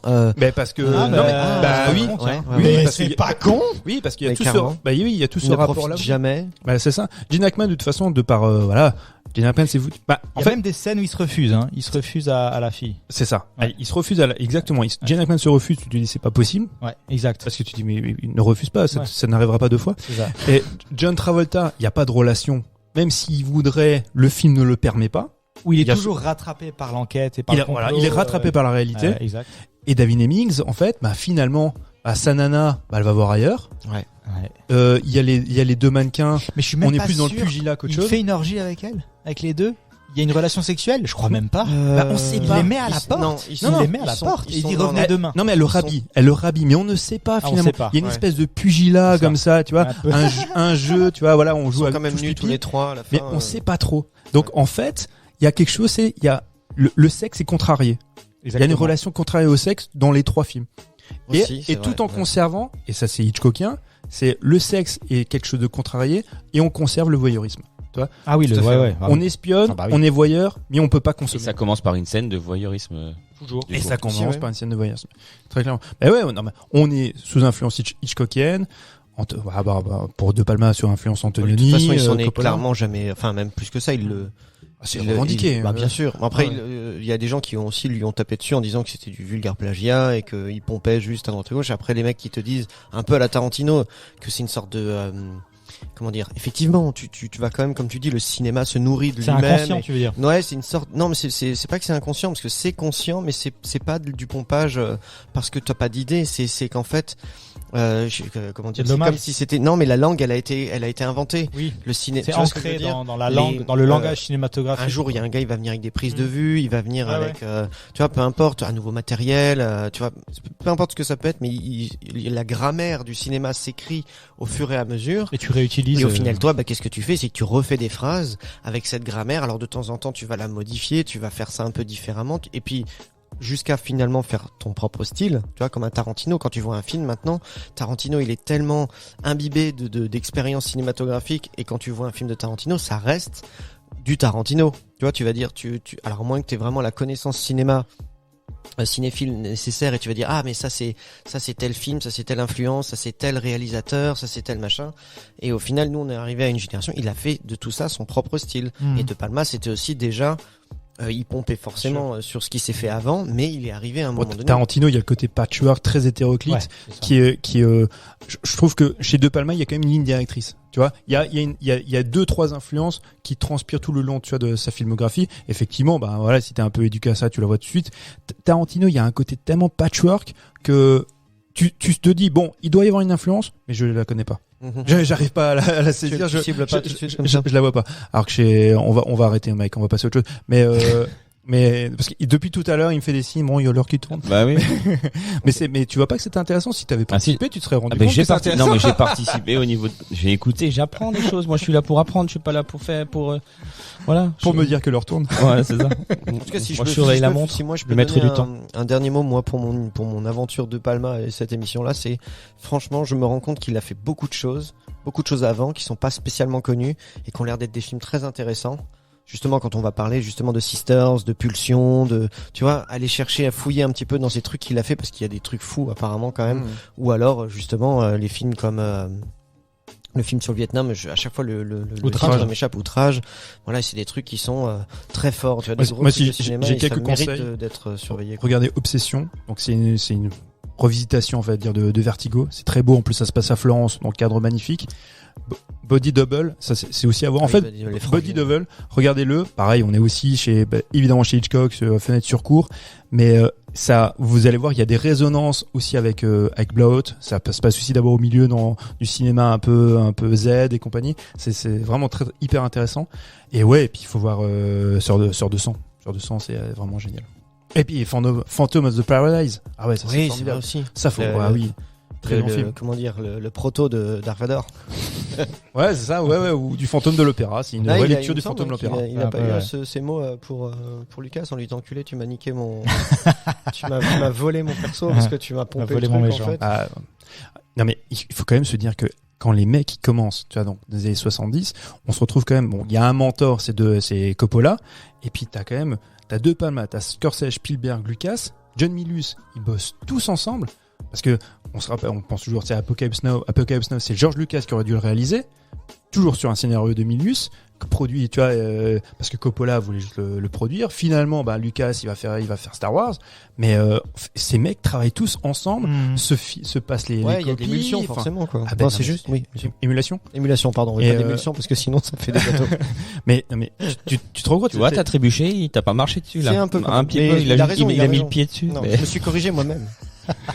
Je savais que je faisais de la merde. non mais tout ça pour dire que c'est comme dans une époque où voilà, c'est quand même assez formidable. Et aujourd'hui, on a essayé à un moment donné dans les années 90 de dire oui, il y a l'équivalent des années 90 avec les Soderbergh, Tarantino, Anderson, tu vois, mais finalement il y a pas eu vraiment cet impact, tu vois, sur la culture cinématographique et cinéphilique qu'ont pu avoir les années 70. Il n'y a pas eu cet impact-là aussi fort. Merci messieurs pour vos avis sur le film Blowout de Brian De Palma. On va passer à la deuxième partie de cette émission. On va faire un remplacement dans cette équipe.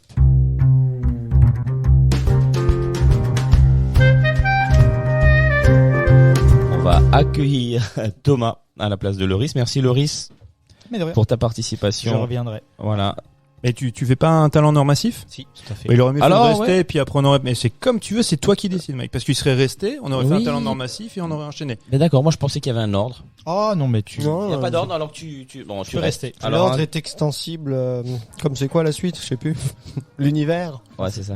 Non. Ouais, enfin, alors. Le temps et l'univers sont extensibles. L'univers. Et la bite de Mike Un également. Et là, on va talent en or massif sorti en salle le 20 avril, réalisé par Tom Gormican, je sais pas comment on dit. Alors on s'en fout parce que personne ne connaît ce monsieur. D'accord, avec Nicolas Cage, fucking Il n'y a même pas de Cage. fiche Wikipédia. Ah non, Nicolas fucking. Non, 2 films il a fait quand même avant. Et Pedro Un film. Pascal, lui, bon, alors, inconnu au baptême. Tu connais pas Pedro Quoi? Pascal? Mais non. Mike. Non, quand même. Ah, non. Il a fait T'as surtout des regardé séries. Game of Thrones, par exemple? T'as Il a pas fait, regardé Narcos? T'as pas regardé The Mandalorian? On le voit pas, mais on l'entend. T'as pas regardé La Bulle sur Netflix? En fait, il fait surtout des séries. Il a D'accord. pas, il a fait Ok. beaucoup, il a fait des films peut-être en petit second rôle, gentillet, mais il est surtout connu, ouais, pour des séries, quoi. Ah, on se souvient tous. Je pense tous été marqués par ça, par sa mort dans Game of Thrones. Moi, chaque fois que je vois Pedro Pascal, je vois l'éclatement de tête avec la C'est montagne. clair, À non, mais chaque, c'est à naze. chaque fois que je vois sa tronche, je dis, oh, pauvre Ça m'a chouchou, ce saoulé. que t'as morflé, quoi.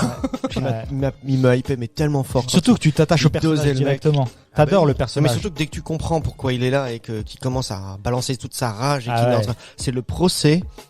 C'est le procès en direct de la famille. Targaryen? Non, c'est pas Targaryen. Oui, non. des Tyrion, des Lannister. Des C'est le Lannister, procès, pardon. des Lannister. Voilà. C'est- C'est le procès des Lannister. Et il est en train d'éclater tout le monde, de dire que le père c'est un enculé, que machin, qu'ils ont fait ceci, qu'ils ont fait cela.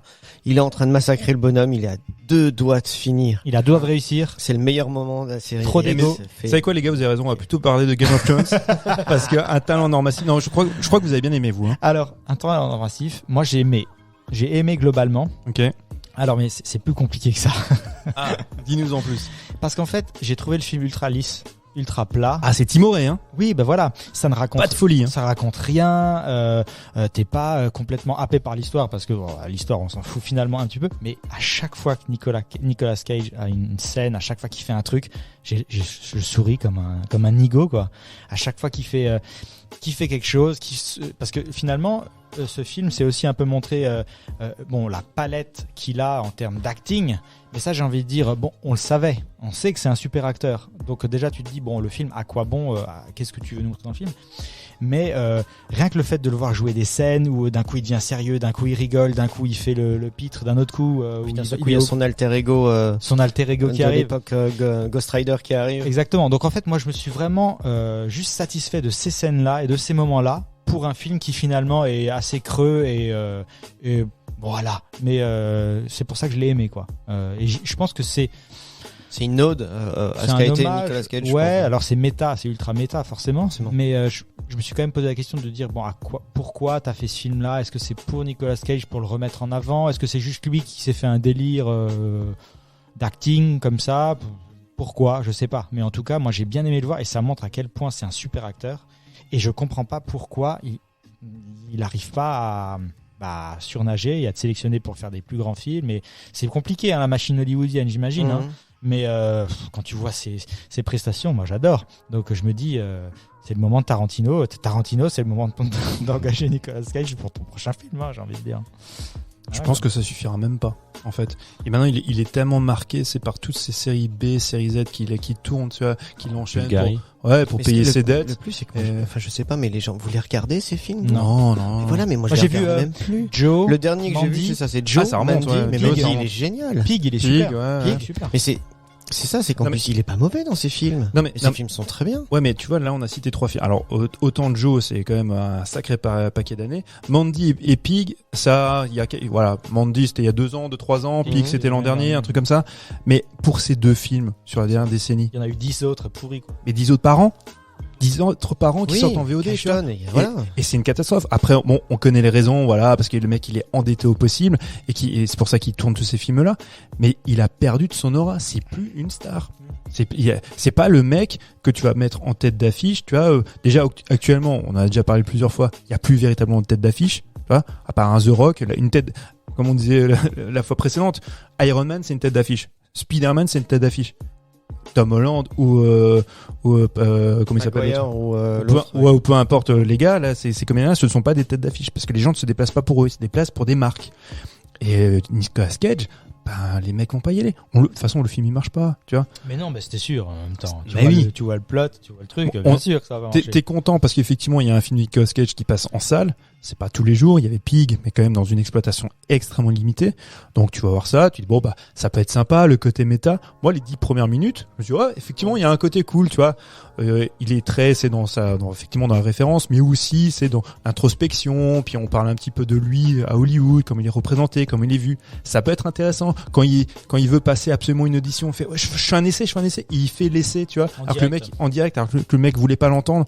Parce qu'il le sait. Il voit bien que de toute façon à Hollywood quand on te répond ça, c'est que finalement on sait déjà qu'on veut pas de toi quoi. Non mais je trouve que c'est assez intéressant de voir ça, de ce que ça montre du système hollywoodien, même pour une ancienne gloire comme Nicolas Cage. Ce que j'aurais aimé, c'est qu'ils se disent, ok, let's go, on s'engouffre dans ce truc-là, dans cette brèche-là, et de montrer tout l'envers d'Hollywood sous le prisme Nicolas Cage, comment il vit son truc, et peut-être moins à mettre en avant une histoire de narcotrafiquant. Tu sais quoi, soit on fait un truc sérieux comme ça, et on fait adaptation de Charlie Kaufman, enfin de Spike Jonze avec Charlie Kaufman, mais version ciné, tu vois, où pour lui-même quoi. On le suit lui, ça peut être plutôt intéressant. Mais alors si là il faut y aller à fond, il faut tout dévoiler, il y a plus de filtres et tu parles vraiment de comment t'es perçu, tu vois dans le système hollywoodien. En plus déjà il le met en avant, je me drogue, je picole, voilà, à ce moment-là pourquoi pas aller plus loin. Et puis tu dévoiles tout, tu dévoiles comment ça marche, tu dévoiles pourquoi il est plus en tête d'affiche, pourquoi il doit tourner en Bulgarie, un JCVD du Nicolas Cage. Ouais mais tu fais bien de dire, tu sais pourquoi ? Parce que évidemment on pense à Jean-Claude parce que Jean-Claude il a fait une série. Jean-Claude Van Damme, c'est qui était sorti sur Prime Video, ça a fait une saison, c'est exactement la même histoire. Où le mec il a appelé par les services secrets, alors que tu vois aussi dans le truc méta où lui va combattre des méchants. Mais à partir du moment où il y a les narcotrafiquants et compagnie, mais tu te dis bon, ok, donc on va aller là-dedans et on faut y aller. On va faire un truc un peu bête, un peu méchant. On va pas être timoré à ce point-là. Ouais, mais il y a aucune folie, sans déconner. Le buddy movie avec les deux, avec Pedro Pascal. Il y a des moments où ça marche parce qu'ils sont rigolos. Et Pedro Pascal, il est cool quoi. Il a une tronche, t'as envie de le suivre. Donc les deux, ça fonctionne. Mais putain, l'histoire avec la gamine, quand la gamine elle revient avec la maman, mais t'en as rien à foutre. Les scènes d'action. Putain, je pense que c'est les mêmes qui tournent en Bulgarie tout le reste de l'année. Elles sont nulles de chez nulles. Enfin, moi, sans déconner, les 10 premières minutes, j'étais ça me plaît bien. Je suis content de voir Nicolas Cage. Et plus le film avance, plus je me fais yèche. Oui, je peux comprendre. Mais non, mais t'as raison. En fait, le dernier tiers est un peu, non, c'est balèque complet. Et après, tu te dis, ce film-là, parce que donc ce film, donc il y a un film dans le film, puisque après ils vont tourner. Donc ce film est diffusé en avant-première. On peut faire le pitch. On peut me faire le pitch. Je peux juste finir ma phrase. Et tu te dis, et les gars, vous estimez que ce film-là peut être exploité en salle? C'est un direct ou vidéo que Nicolas Cage fait toute l'année. Et là, clair. Les mecs, ils sont carrément en première. C'est l'avant-première. Standing ovation. À Hollywood, tu sais, sur le Chinese Theater. C'est ça. Et tu dis, non, mais les gars, là, alors, soit vous vous foutez de notre gueule, soit vous avez tellement de recul, tellement d'autodérision que vous n'avez pas eu jusqu'à présent, que pour mettre ça en avant, j'ai envie de dire que c'est de l'autodérision, tu vois. J'ai envie de. Oui, mais il y en avait tellement peu avant. Que je dis, finir sur ça. Oui, pardon, Mike. Oui, pardon, c'est moi, je m'excuse d'avoir. Non, mais non, c'est moi, en plus, j'étais trop cassant. Toujours. Mais j'ai l'habitude, hein. Et je te présente mes excuses. Pas de problème. Non, parce que moi, puisque je l'ai pas vu. Le pitch, parce qu'on parle du film, mais on n'a pas fait de pitch. Ça commence sur, si je peux le faire. Alors j'ai bien compris que c'était un peu. Ah non, moi je l'ai pas vu. Il faut me le pitcher ou aux auditeurs. Parce ça commence. C'est Nicolas Cage, donc qui est dans sa vie hollywoodienne. On voit qu'il est un acteur qui est lui, qui joue son propre rôle. D'accord, ok. Donc tu vois qu'il galère quand même un peu pour trouver des rôles, etc. Et en fait, son agent lui propose d'aller en Espagne pour, je crois que c'est animer un anniversaire, c'est ça, je crois, l'enjeu. Hein. La base, c'est ça. Et lui, donc forcément, il dit non, parce que je vais pas commencer à être un clown Nicolas d'anniversaire. Cage. Et en fait, il se rend compte finalement, Parce que c'est 1 million qu'on le paye, c'est c'est ça? quand même 1 million. 1 million, Ouais. la soirée. Et donc il refuse au début parce qu'il pense avoir un cachet avec un autre super film dont il est vraiment ultra motivé. Mhm. Évidemment, c'est Hollywood, on lui dit bah non, en fait, mec, On prend on prend quelqu'un d'autre. Donc il se dit bon bah je vais à cet anniversaire. Il y va. Il arrive donc en Espagne, c'est une super villa et donc l'hôte c'est Pedro Majorque. Pascal D'accord. à Majorque. Et voilà, donc l'intrigue commence, ça va se former autour de ce duo-là, puisque lui, Nicolas Cage doit rester, je crois, une semaine, histoire de faire un peu le Coucou, les voilà, photos, à l'animation. lui-même, quoi, ouais, tu ouais. vois. Sauf qu'il va y avoir un peu une intrigue sous-jacente avec des narcotrafiquants, etc. Donc il D'accord. va un peu basculer le film dans un film d'action, entre guillemets, sur le dernier tiers. Ça marche. Mais donc c'est plutôt concentré sur Nicolas Cage, sur son aspect, sur l'aspect méta de lui en tant que personne, mais aussi en tant qu'acteur, et comment est-ce qu'il joue son propre rôle de vie dans ce film-là, etc. Donc voilà. Et il joue aussi bien le mec torturé des fois, mais aussi le mec un peu cinglé. Il y a des références à ses anciens rôles, tu vois. C'est un peu. D'accord. Des fois, il parle à son il alter parle à ego. lui-même plus jeune quand il était perché à C'est dans mort. c'est dans quel film où il a cette dégaine C'est Ghost là Rider Non, c'est avant. c'est un vieux film. Non, Ah, c'est moi ça m'a plutôt fait penser à Sailor et Lula, tu vois, on est plus C'est ça. dans cette période-là. C'est Mais- quoi le nom anglais de Sailor Lula? Il y a un autre nom complètement différent. Parce que c'est comme ça que je l'avais sais en plus. tête. Art, c'est pas un truc avec Wild at Heart. Ouais, c'est Wild at Heart, ouais, un truc comme ça. Wild at Heart, ouais, c'est Ouais, ça. c'est ça. Ouais, c'est ça. Et je les trouve ces séquences. En fait, moi, j'ai un gros problème avec ces séquences-là, parce que ça doit être une espèce de Jiminy Cricket maléfique. Ouais, c'est ça. Oui, Mais ça ne fonctionne pas parce qu'il vient à 2 reprises, 2 fois, ouais. 2 fois. 3 fois peut-être. Ouais. Ce personnage-là, il devrait être Tout le temps. quasiment là constamment, Ouais, tu ça vois, serait cool. parce qu'il devrait être là en plus, c'est Ouais. pour lui dire allez, vas-y, Bien fais sûr. des conneries, c'est pour Bien le sûr. pousser dans la folie. Ça aurait été génial. Mais oui, sauf qu'il apparaît 2 ou 3 fois, mais pour moi, à chaque fois, ça tombe à plat. Alors, il y a cette séquence où il se roule une galoche à lui-même. C'est Oui, c'est ça, censé, tu vois, être j'ai le con, rigolé. ah bah moi, j'étais J'ai trop rigolé. pour moi, ça devait être un peu, le comble, tu vois, de la subversion. Et j'ai dit, les gars, mais c'est complètement débile. Parce que ce mec-là, quand il débarque, tu t'en fous, il se passe rien. S'il avait été là, toutes les 10 minutes ou constamment avec lui derrière, allez, vas-y, fais le con, allez, fais quelque chose et tu sais, le sortir de sa zone de confort, ça aurait pu être drôle. Mais là, ça, à suis chaque fois, d'accord. ça tombe. En fait, quand lui, il apparaît, je trouve ça tombe comme un cheveu sur la soupe, comme les deux du FBI, quand ils apparaissent, Ah ouais, mais c'est au fait, Nick, là, il y a une mission, il faut que tu ailles dans le bureau pour ceci. Truc qui sert à rien. En plus, après, il tombe dans les vapes, mais tu dis, et au fait, pourquoi il allait dans le bureau, déjà? Oui, non, mais ça c'est clairement. Non, c'est écrit avec les pieds, Ok. et puis c'est pas drôle, quoi. Ouais. Enfin, moi, j'ai pas ri. En fait, il y a tout le côté méta avec Nicolas Cage qui est cool, et puis il y a tout ce qui est autour où t'es là, bon bah, mec, on s'en fout un peu, et puis ça a pas trop de sens. Mais le côté, moi je trouve. Ça m'a Jiminy pas dérangé Cricket, tant, moi, en fait, tout ça. C'est marrant parce que je vous écoute discuter sur ce film. Et je suis en train de me demander, mais comment j'ai vécu ce truc, parce que je suis sorti de la salle, j'étais quand même assez content. Et je pense que j'étais plus content d'avoir vu Nicolas Cage et d'avoir surtout eu envie d'aller voir tous les anciens films que j'avais aimés de lui. Tu vois ce que je veux dire? Ouais, T'avais ouais, envie c'est de clair. revoir les ailes de l'enfer, du coup. Mais Entre autres. mais déjà, Ah, moi, bien oui. sûr, Moi, quand je suis sorti de la là, je me suis séance- dit, ah ouais, je me remettrais Ah, bah, bien c'est The ça. Rock, Les Ailes de l'Enfer. Bah oui. Je me remettrais bien Arizona Junior aussi parce que je le reverrai Ah, bien. mais oui, faut voir Tu ça. vois, et il y a plein de trucs comme ça. Et d'un autre côté, je me dis maintenant, je me dis, il y a plein de films que j'aimerais bien voir de lui, que j'ai soit pas vu, soit, tu vois, et qui ont l'air complètement dingues. Et Bah, il y a la scène quand il rentre dans le musée. Là. je me dis pas, justement, c'est à ce Ouais. moment-là, je sais pas, j'ai l'impression que Nicolas Cage, de toute façon, soit tu l'aimes pas du tout. Tu vois ce que je veux dire? Ouais. C'est un petit peu ça, tu peux. Et surtout, je me rends compte que c'est un vrai cinéphile, ce mec. Qui ça? Tu vois? Nicolas Cage. Ouais. Bien sûr. Bah, on Non, a- mais c'est on en a parlé la dernière fois, c'est il pas a fait- juste un taré qui fait n'importe quoi, mais c'est qu'il a tellement d'influence et il veut montrer tellement de choses à la caméra que des fois il doit en arriver à faire des trucs complètement dingues. Mais tu sais, Oui. quand il fait son allusion, c'est au docteur Caligari. Ouais. Oui. Mais on en a parlé la dernière fois, c'est lui qui produit, c'est d'ailleurs sur le premier film qu'il produit, c'est quand il fait le film sur le tournage, c'est de Nosferatu de Murnau. Mmh. Parce que pour te dire à quel point le mec c'est un vrai cinéphile, il aime ce cinéma allemand expressionniste, et c'est pour ça qu'il y a cette référence, parce que c'est le premier film avec sa société Saturn Film, si je dis pas de bêtises, qui produit ce film sur Murnau. Nicolas Cage, si je me trompe pas, c'est le neveu de Coppola, non? Ouais, Ça, bah oui, c'est oui, ça oui, l'histoire, ouais, hein. ouais. Oui, il avait joué dans. Il a essayé au début de pas trop le faire savoir et de pas jouer Ouais. grâce Ah, à son forcément. oncle, mais c'était trop. Mais t'imagines Ouais, la culture, de cinéphile que tu as aussi rien que par, tu vois. Ouais, mais Voilà. tu sais, enfin moi ça me fait toujours marrer parce Vocation. qu'effectivement il disait ouais, je voulais pas utiliser le nom de Coppola, mais ses premiers films fait Rusty James avec Oui, oui, non, Tonton, mais c'est que les Peggy 3 Sous premiers, marié, c'est Coppola qui lui les filme, Ah y a ouais. pas de problème. et c'est des super films. Faut voir Rusty James, c'est vraiment génial. Et n'empêche que ça reste un super acteur. Je veux dire, Ah, moi j'aime beaucoup. Ouais. le seul, sérieusement, je pense que Tarantino peut le sauver entre guillemets. J'imagine, pourquoi pas. Je veux dire, c'est un super acteur. Le seul qui peut à Hollywood le refaire sortir, c'est, je pense que par ce biais-là, hein, c'est Tarantino lui offre Ouais, mais- un gros rôle. Finalement, regarde maintenant quand on y réfléchit, il sort Travolta.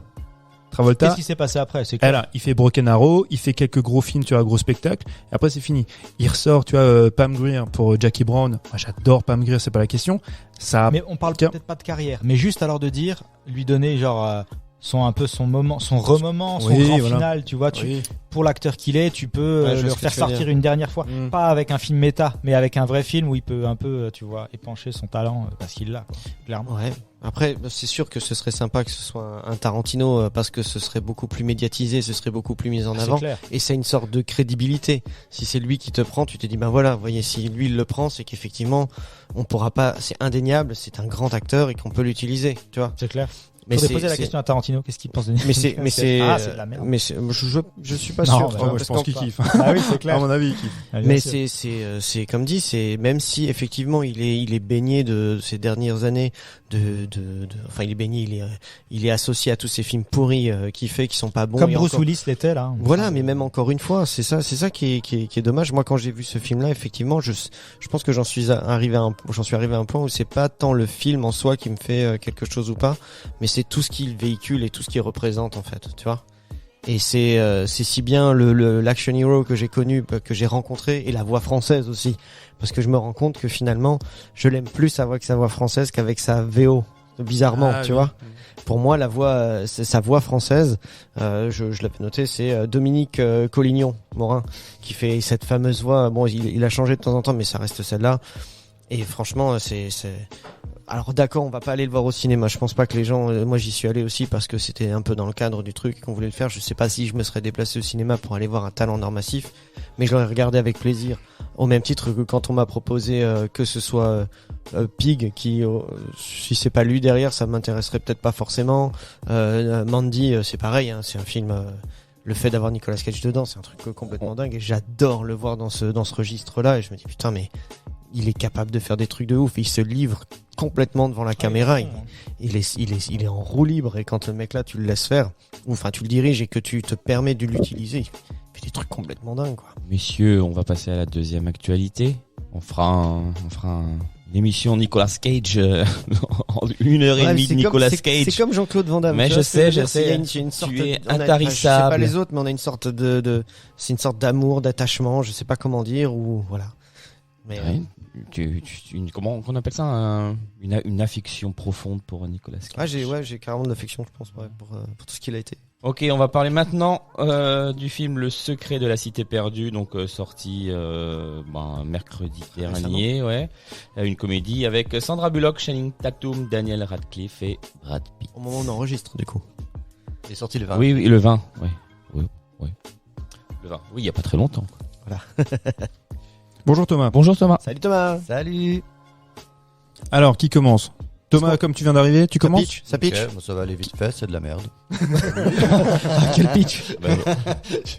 Le pitch, je vais le faire assez rapidement. C'est l'histoire de Loretta, donc interprétée par Sandra Bullock, qui est une romancière à succès de romans à l'eau de rose, un peu légèrement érotique, et qui se fait kidnapper par un jeune milliardaire en quête de reconnaissance et en quête d'un trésor. Et donc elle se fait kidnapper pour aller rechercher ce trésor parce que visiblement, sous prétexte qu'elle est veuve d'un mari archéologue, il me semble, quelque chose comme ça, hein, et qu'elle aurait, dans son dernier bouquin, elle aurait malgré elle résolu l'énigme de la cité perdue.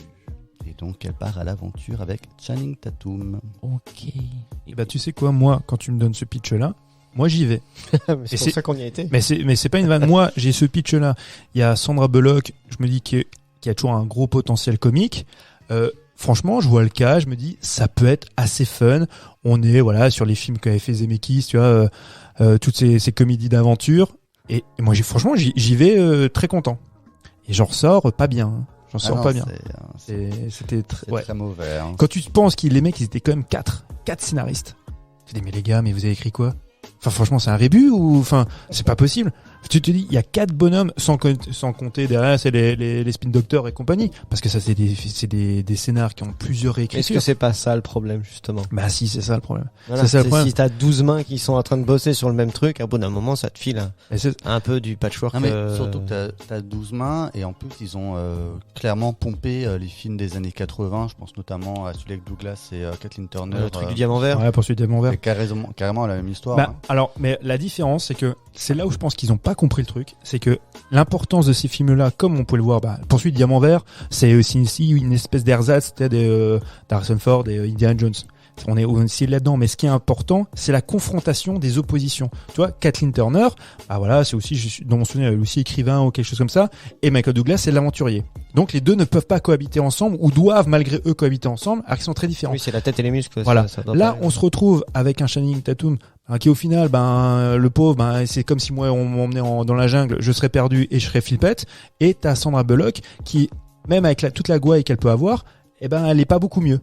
Donc le personnage qui devrait être présent et qui devrait être leur opposé, Brad Pitt, je spoil, on a rien à foutre, il meurt au bout de 10 minutes. Et c'est le meilleur moment du film. Et c'est le seul bon moment du film. Vraiment bon. Et c'est chaque fois qu'il y a Brad Pitt que t'es content. Brad Pitt, c'est vrai qu'il est, franchement, en plus, il aurait été là, effectivement, il se serait traîné les deux boulets, on aurait joué justement sur ça, sur des quiproquos, sur des personnages. Justement, je pensais qu'il arriverait qu'à la fin.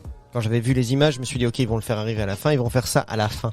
Et quand je l'ai vu finalement impliqué dans l'histoire dès le début, je me suis dit, il va être là tout le temps. Et ça va être drôle parce que justement, lui, ça va être, justement, le truc va se passer entre Tatum et lui.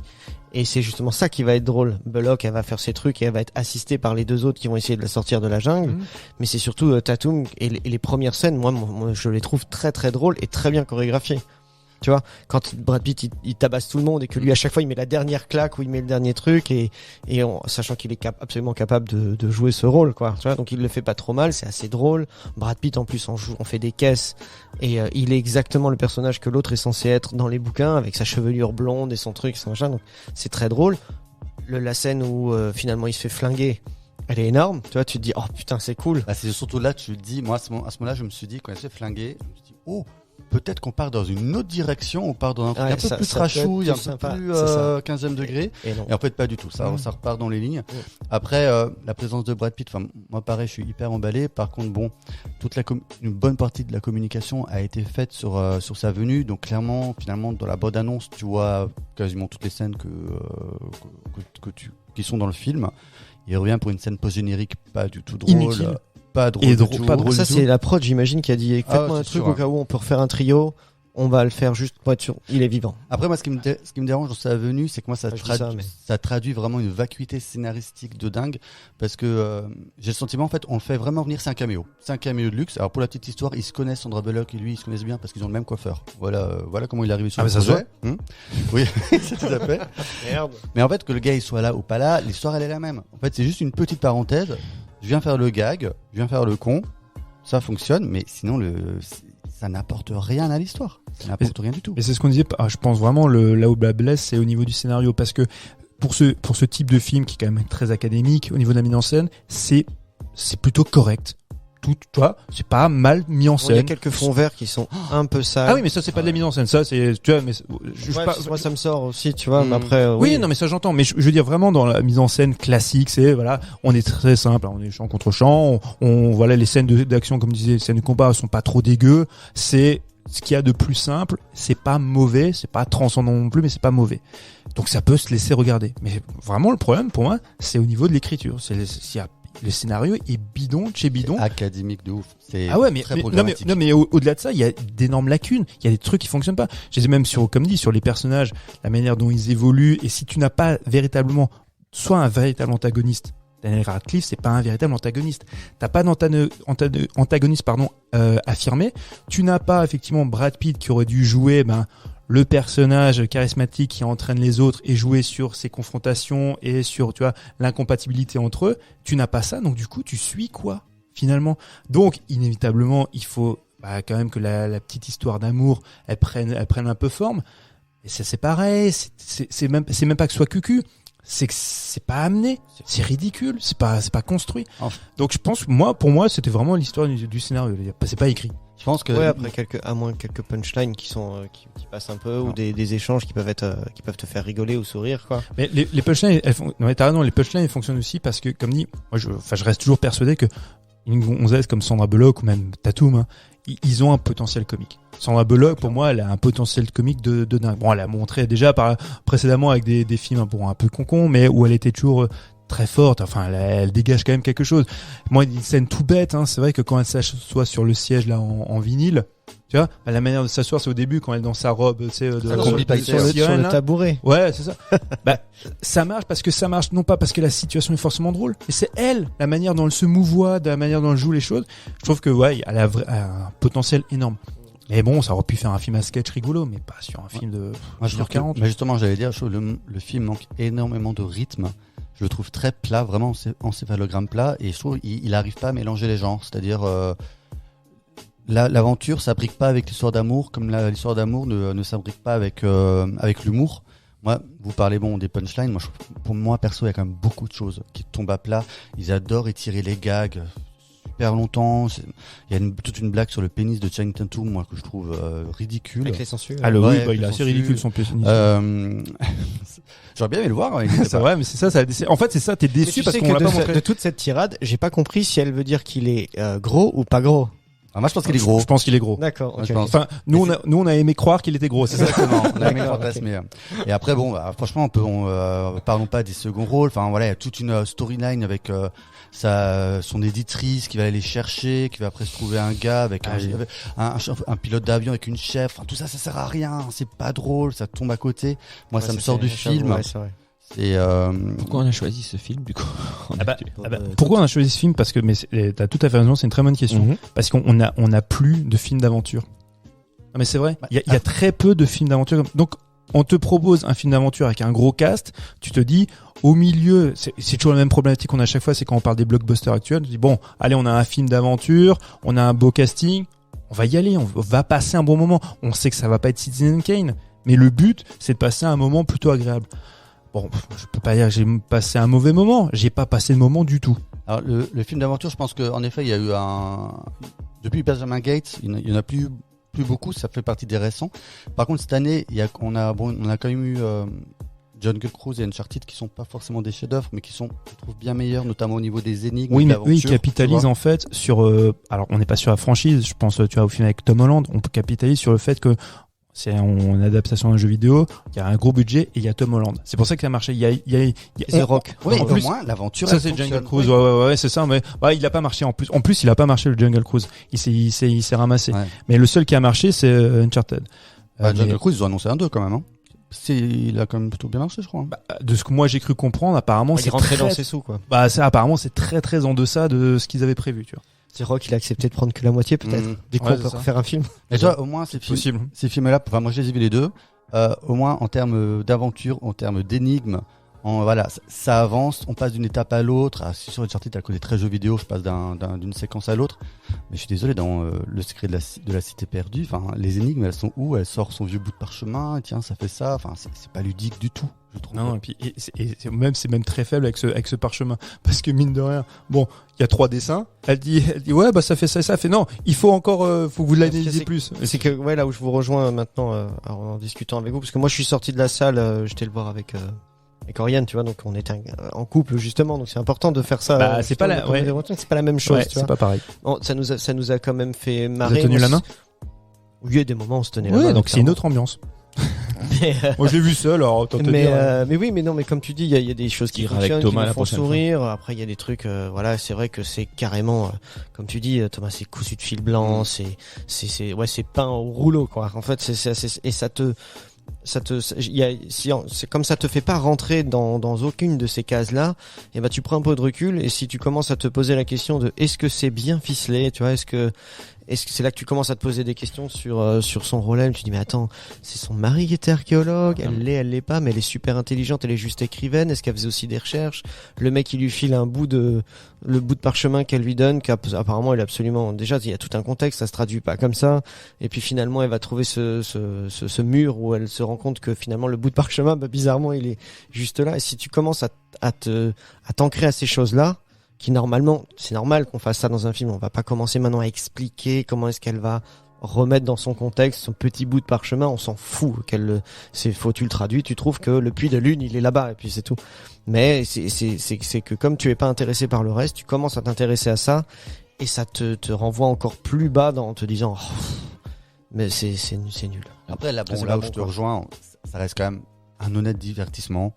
C'est un petit film du dimanche soir si tu veux pas te prendre la tête. Après, par contre, si tu cherches du grand film d'aventure, du grand cinéma, tu passes ton tour. Mais je me questionne tout souvent sur le retour que peuvent avoir les réalisateurs ou les scénaristes de ce genre de film en regardant la version finale. Ils ont tout fait, et on va regarder le truc, ce que ça donne, et se dire c'est pas mal ce qu'on a fait. Moi, je pense qu'ils sont plutôt contents de leur coup. En plus, moi, ce qui m'étonne, c'est que le film, il a quand même coûté, je crois, 70 millions de dollars.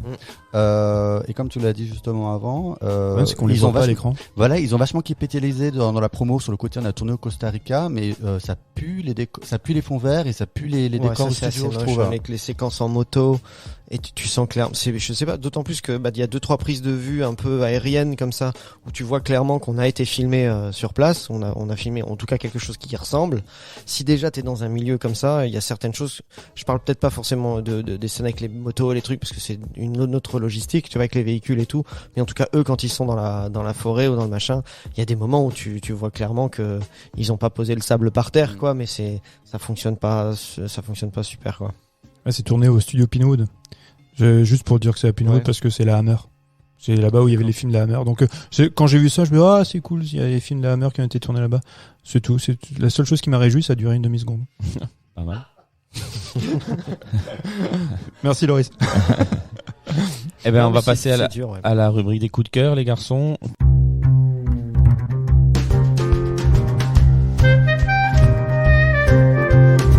Il y a Loris, t'as un coup de cœur, ouais. Allez, on change. Normalement, normalement, on fait pas rentrer quelqu'un qui est déjà sorti du terrain. Ça dépend le sport. Ça dépend. Parce que toi, t'as que des références de foot. Ouais, c'est vrai, mais c'est vrai. Oui, Au basket, au foot, au volley, au basket, tu peux le J'ai faire. un ticket spécial, moi. Ouais. Marocco, du coup. Ouais, bah oui. Merci Thomas Merci pour ton Thomas. intervention. Merci Thomas. On a un peu vite zappé, mais merci. C'est la chaîne Ciné Club c'est plutôt la partie Ciné Club de la chaîne Combini sur YouTube. Je sais pas si vous êtes déjà, Mathieu, je sais que t'es déjà tombé plein de fois sur ce genre de truc. C'est vachement bien. Ça doit être le truc le plus cool à voir sur la chaîne Combini de mon point de vue. En gros, le truc c'est dans un ciné club là où un vidéoclub. En vidéoclub à Paris, ça doit être un des deux le derniers. Il est blindé de chez blindé de trucs. Il doit y avoir je sais pas combien de DVD. C'est un truc de malade. Et en gros, ils invitent une personne issue donc du milieu du cinéma, réalisateur, acteur, peu importe. Et en gros, donc ils leur demandent, j'imagine au préalable, de leur donner une liste de films qui a un peu défini leur carrière. Et du coup, ils vont installer dans les travées du vidéoclub ces films-là. Et du coup, ils vont juste laisser la personne déambuler dans les travées et raconter ce qu'ils ont à raconter. C'est ça qui est vachement bien. C'est qu'il ils mettent la jaquette un peu en avant à chaque fois. Exactement. Il y a très peu de direction donnée par l'intervieweur, ou très peu quoi. Et en fait, c'est juste passionnant parce qu'ils vont suivre un réalisateur ou quoi parler de cinéma. Et genre, en fait, tu peux pas mieux faire. Dans les derniers épisodes, il y a des mecs, genre il y a Terry Gilliam qui est invité. C'était fou avec Terry Gilliam. C'était hallucinant. Il y a des anecdotes de malades. Il y a Michael Bay, il y a Hazanavicius. Enfin bref, il y a aussi des acteurs. Il y a du Danny Boone, il y a Chabat. Enfin voilà, c'est assez éclectique en termes. Ouais, il y a même des. T'as eu Edward Norton, vachement cool. Ouais. Kassovitz, c'était vachement bien. Ils parlent pas que de leur carrière. Ils parlent aussi de leurs amours, de cinématographiques. Ils parlent de tout ce que leur évoque le film. Qu'est-ce qui les a marqués, qu'est-ce qui est machin, et c'est très intéressant. Un des plus intéressants pour moi, c'était Kassovitz. Kassovitz, c'était vraiment dingue. Il déglingue. Ouais. Et c'est vachement bien, c'est vachement juste ce qu'il dit, quoi. Tu peux les mater où? sur la chaîne Combini, tu tapes sur Google ou YouTube, tu tapes Ciné Club Combini, tu tombes directement Et dessus t'as et t'as une foison Ok. de vidéos. D'accord. Et ce qui est vachement bien, c'est que de voir à quel point, déjà, faut pas être naïf, à quel point toutes les personnes issues du milieu du cinéma sont cinéphiles. Genre, très cinéphiles, ils connaissent beaucoup de choses. Et t'apprends plein de trucs sur les films. Donc, forcément, quand t'as les grands réalisateurs qui parlent, c'est Tu dis que ultra c'est le cas passionnant. ou pas le cas? C'est le cas, C'est le cas. Ils sont tous cinéphiles.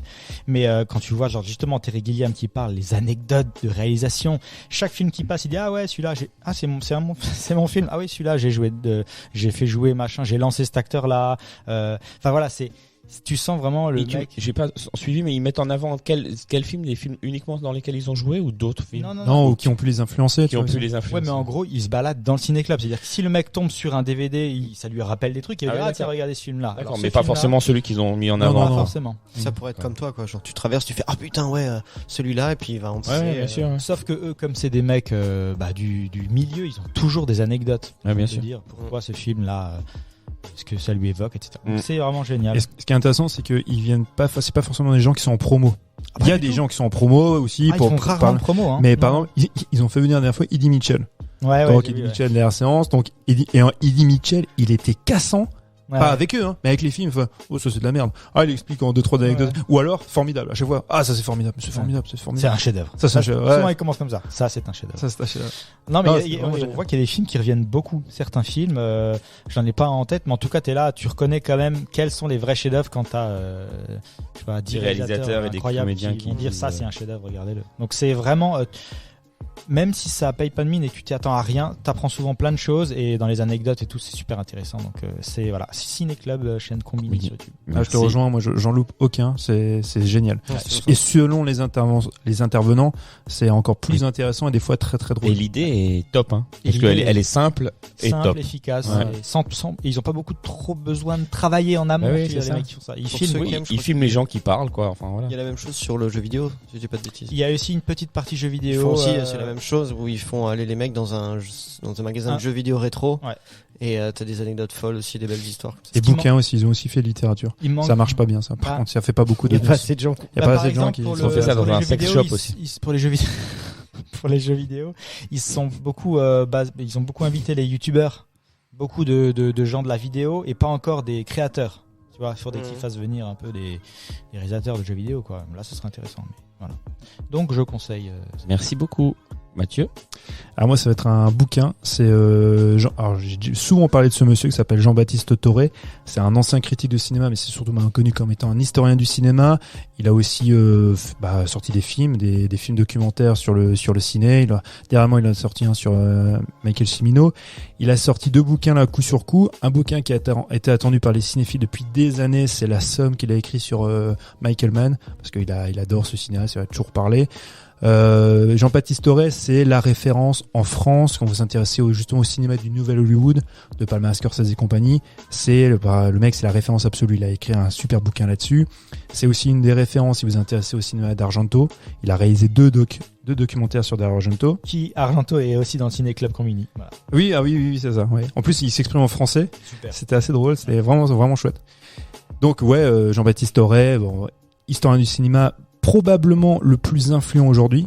Moi, je me souviens quand j'étais gamin, quand on t'intéressait aux historiens du cinéma ou aux critiques, t'avais souvent les mêmes noms qui revenaient, les Serge Danet, tu vois, des gars comme ça. Mais aujourd'hui, on va dire les jeunes critiques cinéphiles, très souvent se revendiquent des écrits et des interventions de ce mec-là, parce qu'il fait aussi des présentations de films dans des ciné-clubs, ce genre de choses.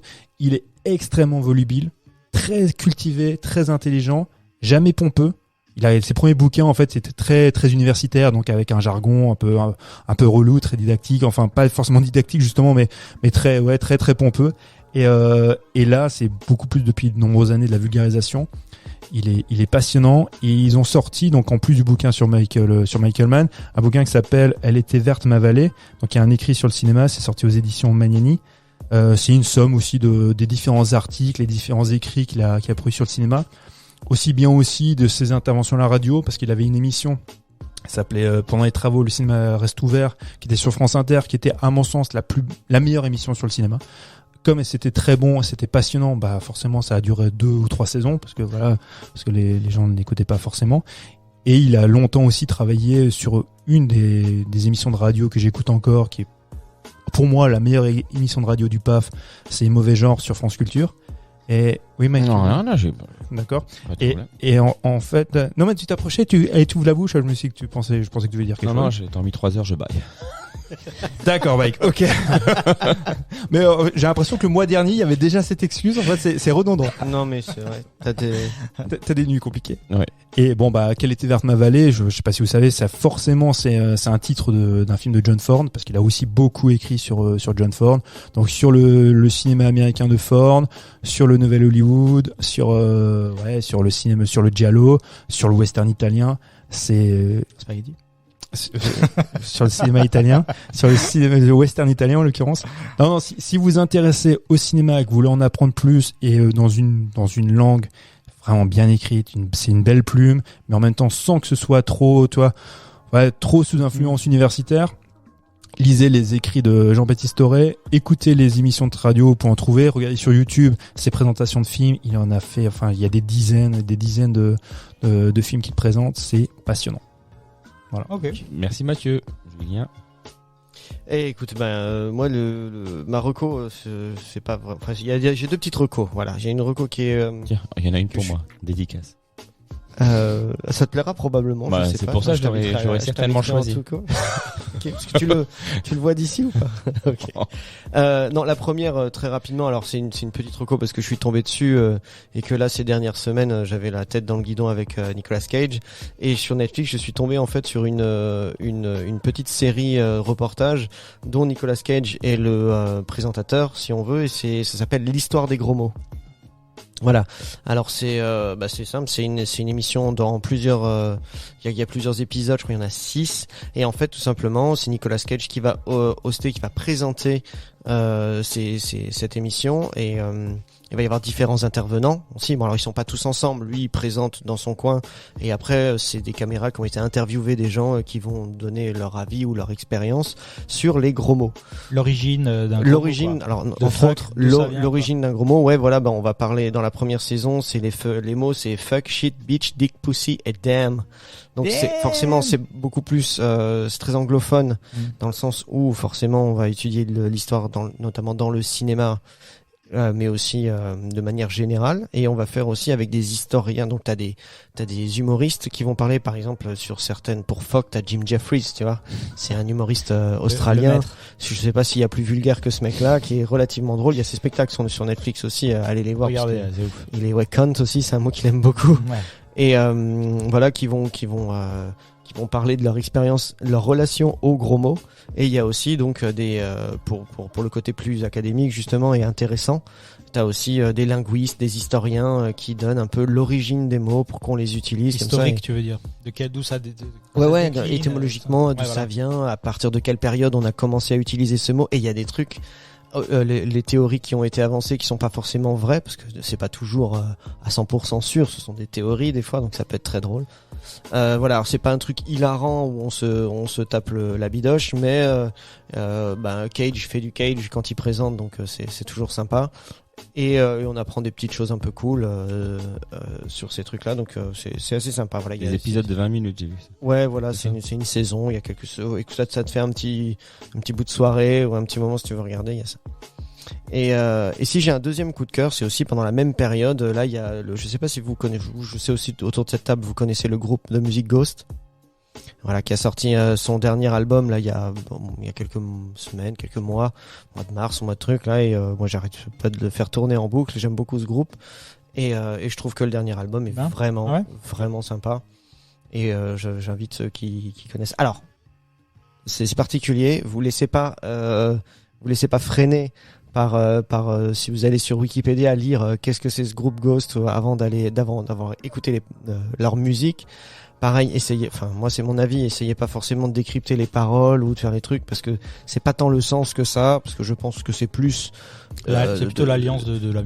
Voilà, c'est les alliances, les influences musicales que tu as quand tu écoutes leur musique, et la sonorité que ça a, plutôt que que la portée des paroles, des textes et des trucs comme ça, parce que comme je dis, ce que je voulais dire, c'était que c'était pas quelque chose de. C'est un groupe très critiqué aussi. Enfin, Alors c'est un groupe critiqué pour si je peux, l'historique rapide du groupe, c'est un groupe suédois de heavy metal, d'accord. On va essayer on va dire ça comme ça. Mais il y a eu alors moi j'aime beaucoup le groupe, mais il y a eu tromperie sur la marchandise de départ, parce que moi quand j'ai vu Ghost sur scène, enfin je vois une image, je vois Ghost sur scène, je me dis yes. Black metal, death metal. Et en fait, pas du tout. C'est presque du glam metal, quoi. Enfin, non, pas du glam. Il y a beaucoup d'influences 70s quand même. 70s, exactement. Bah, des fois, il y a même des clavecins, que tu vas entendre dans leur musique. C'est ça qui est chouette, je trouve. Ils vont utiliser aussi. Alors, en fait, tout le visuel, en fait, l'image, si tu veux. Déjà, ce qui était intéressant dans ce groupe, c'était que ils n'avaient pas de nom. C'était un peu à l'image de à l'instar de ce qu'avait fait Daft Punk ou des trucs comme ça, c'est-à-dire qu'on ne savait pas qui c'était.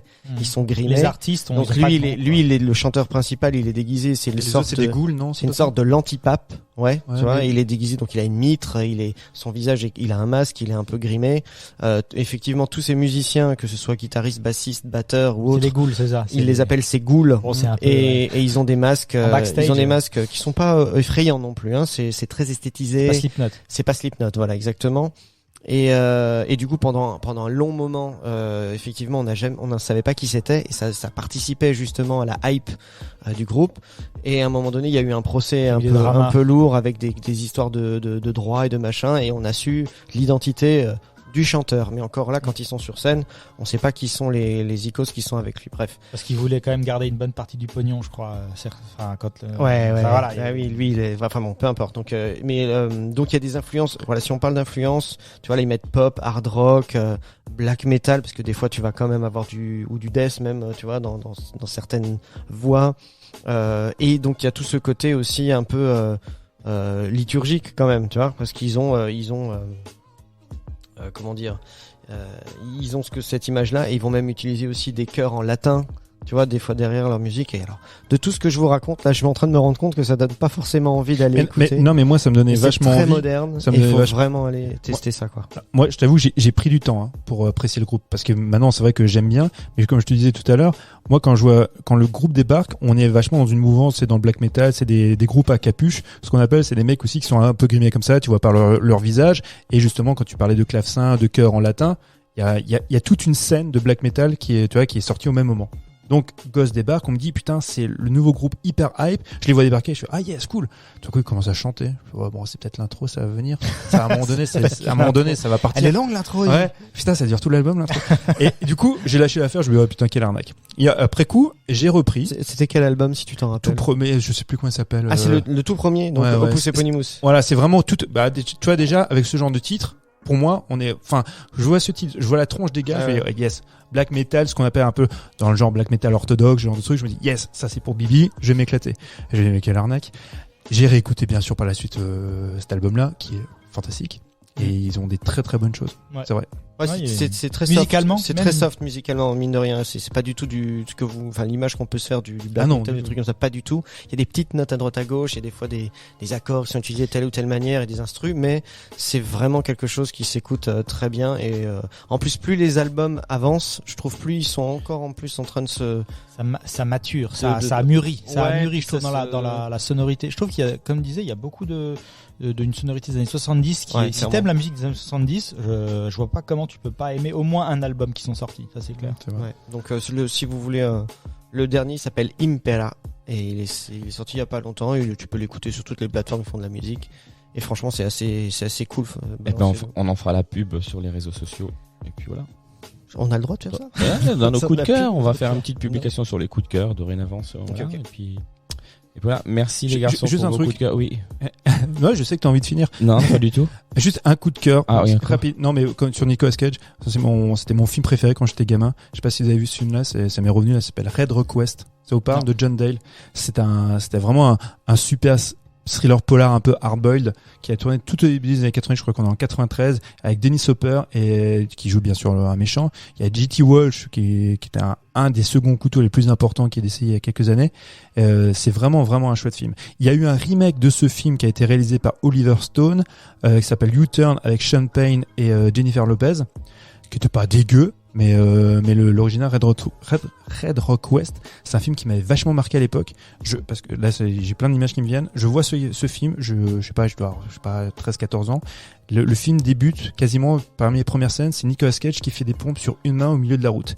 Attends, c'est Red comme rouge en anglais. Ouais, Red Rock West. En 3 mots. Red Rock West. Rock West, ah oui d'accord. Et tu vois, West. le mec c'est en limite un peu cowboy, il est en jeans, c'est Marcel Blanc qui conduit une espèce de Cadillac, qui fait des pompes au milieu de la route et puis qui a du mal à trouver du boulot et qui va se retrouver dans une espèce de magouille, on va le prendre pour un tueur et pour exécuter une nana, c'est un mec qui va payer un gars pour exécuter sa femme, ils vont croire que c'est lui le tueur, lui il prend la thune, il va dire à la nana, bon, il y a votre mari qui essaie de vous zigouiller, on partage le pognon, sauf que le vrai tueur qui est évidemment Dennis Hopper va débarquer et ça va pas être la même histoire. C'est vraiment vraiment les bons polars, tu vois, ça révolutionne pas le cinéma, hein, mais c'est un excellent polar. Donc Red Rock West, si vous avez l'occasion de le voir. Okay. Vous pouvez même le voir en VF, hein. En VF, il était très bon. Ça marche, merci pour ce coup de cœur additionnel. Merci à vous de nous avoir écoutés. Merci les garçons pour l'avis et l'analyse très intéressante sur Blowout. T'as le droit de dire Blowout. Blowout. Ouais. J'ai dit quoi? Blowout. À l'allemande. L'allemande, c'est ça.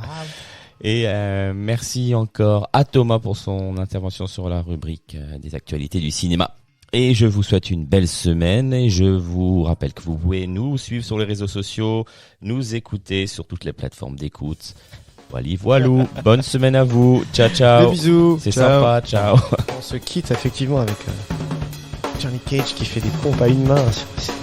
N'importe quoi. Allez, bisous à tous. Ciao, ciao. Love.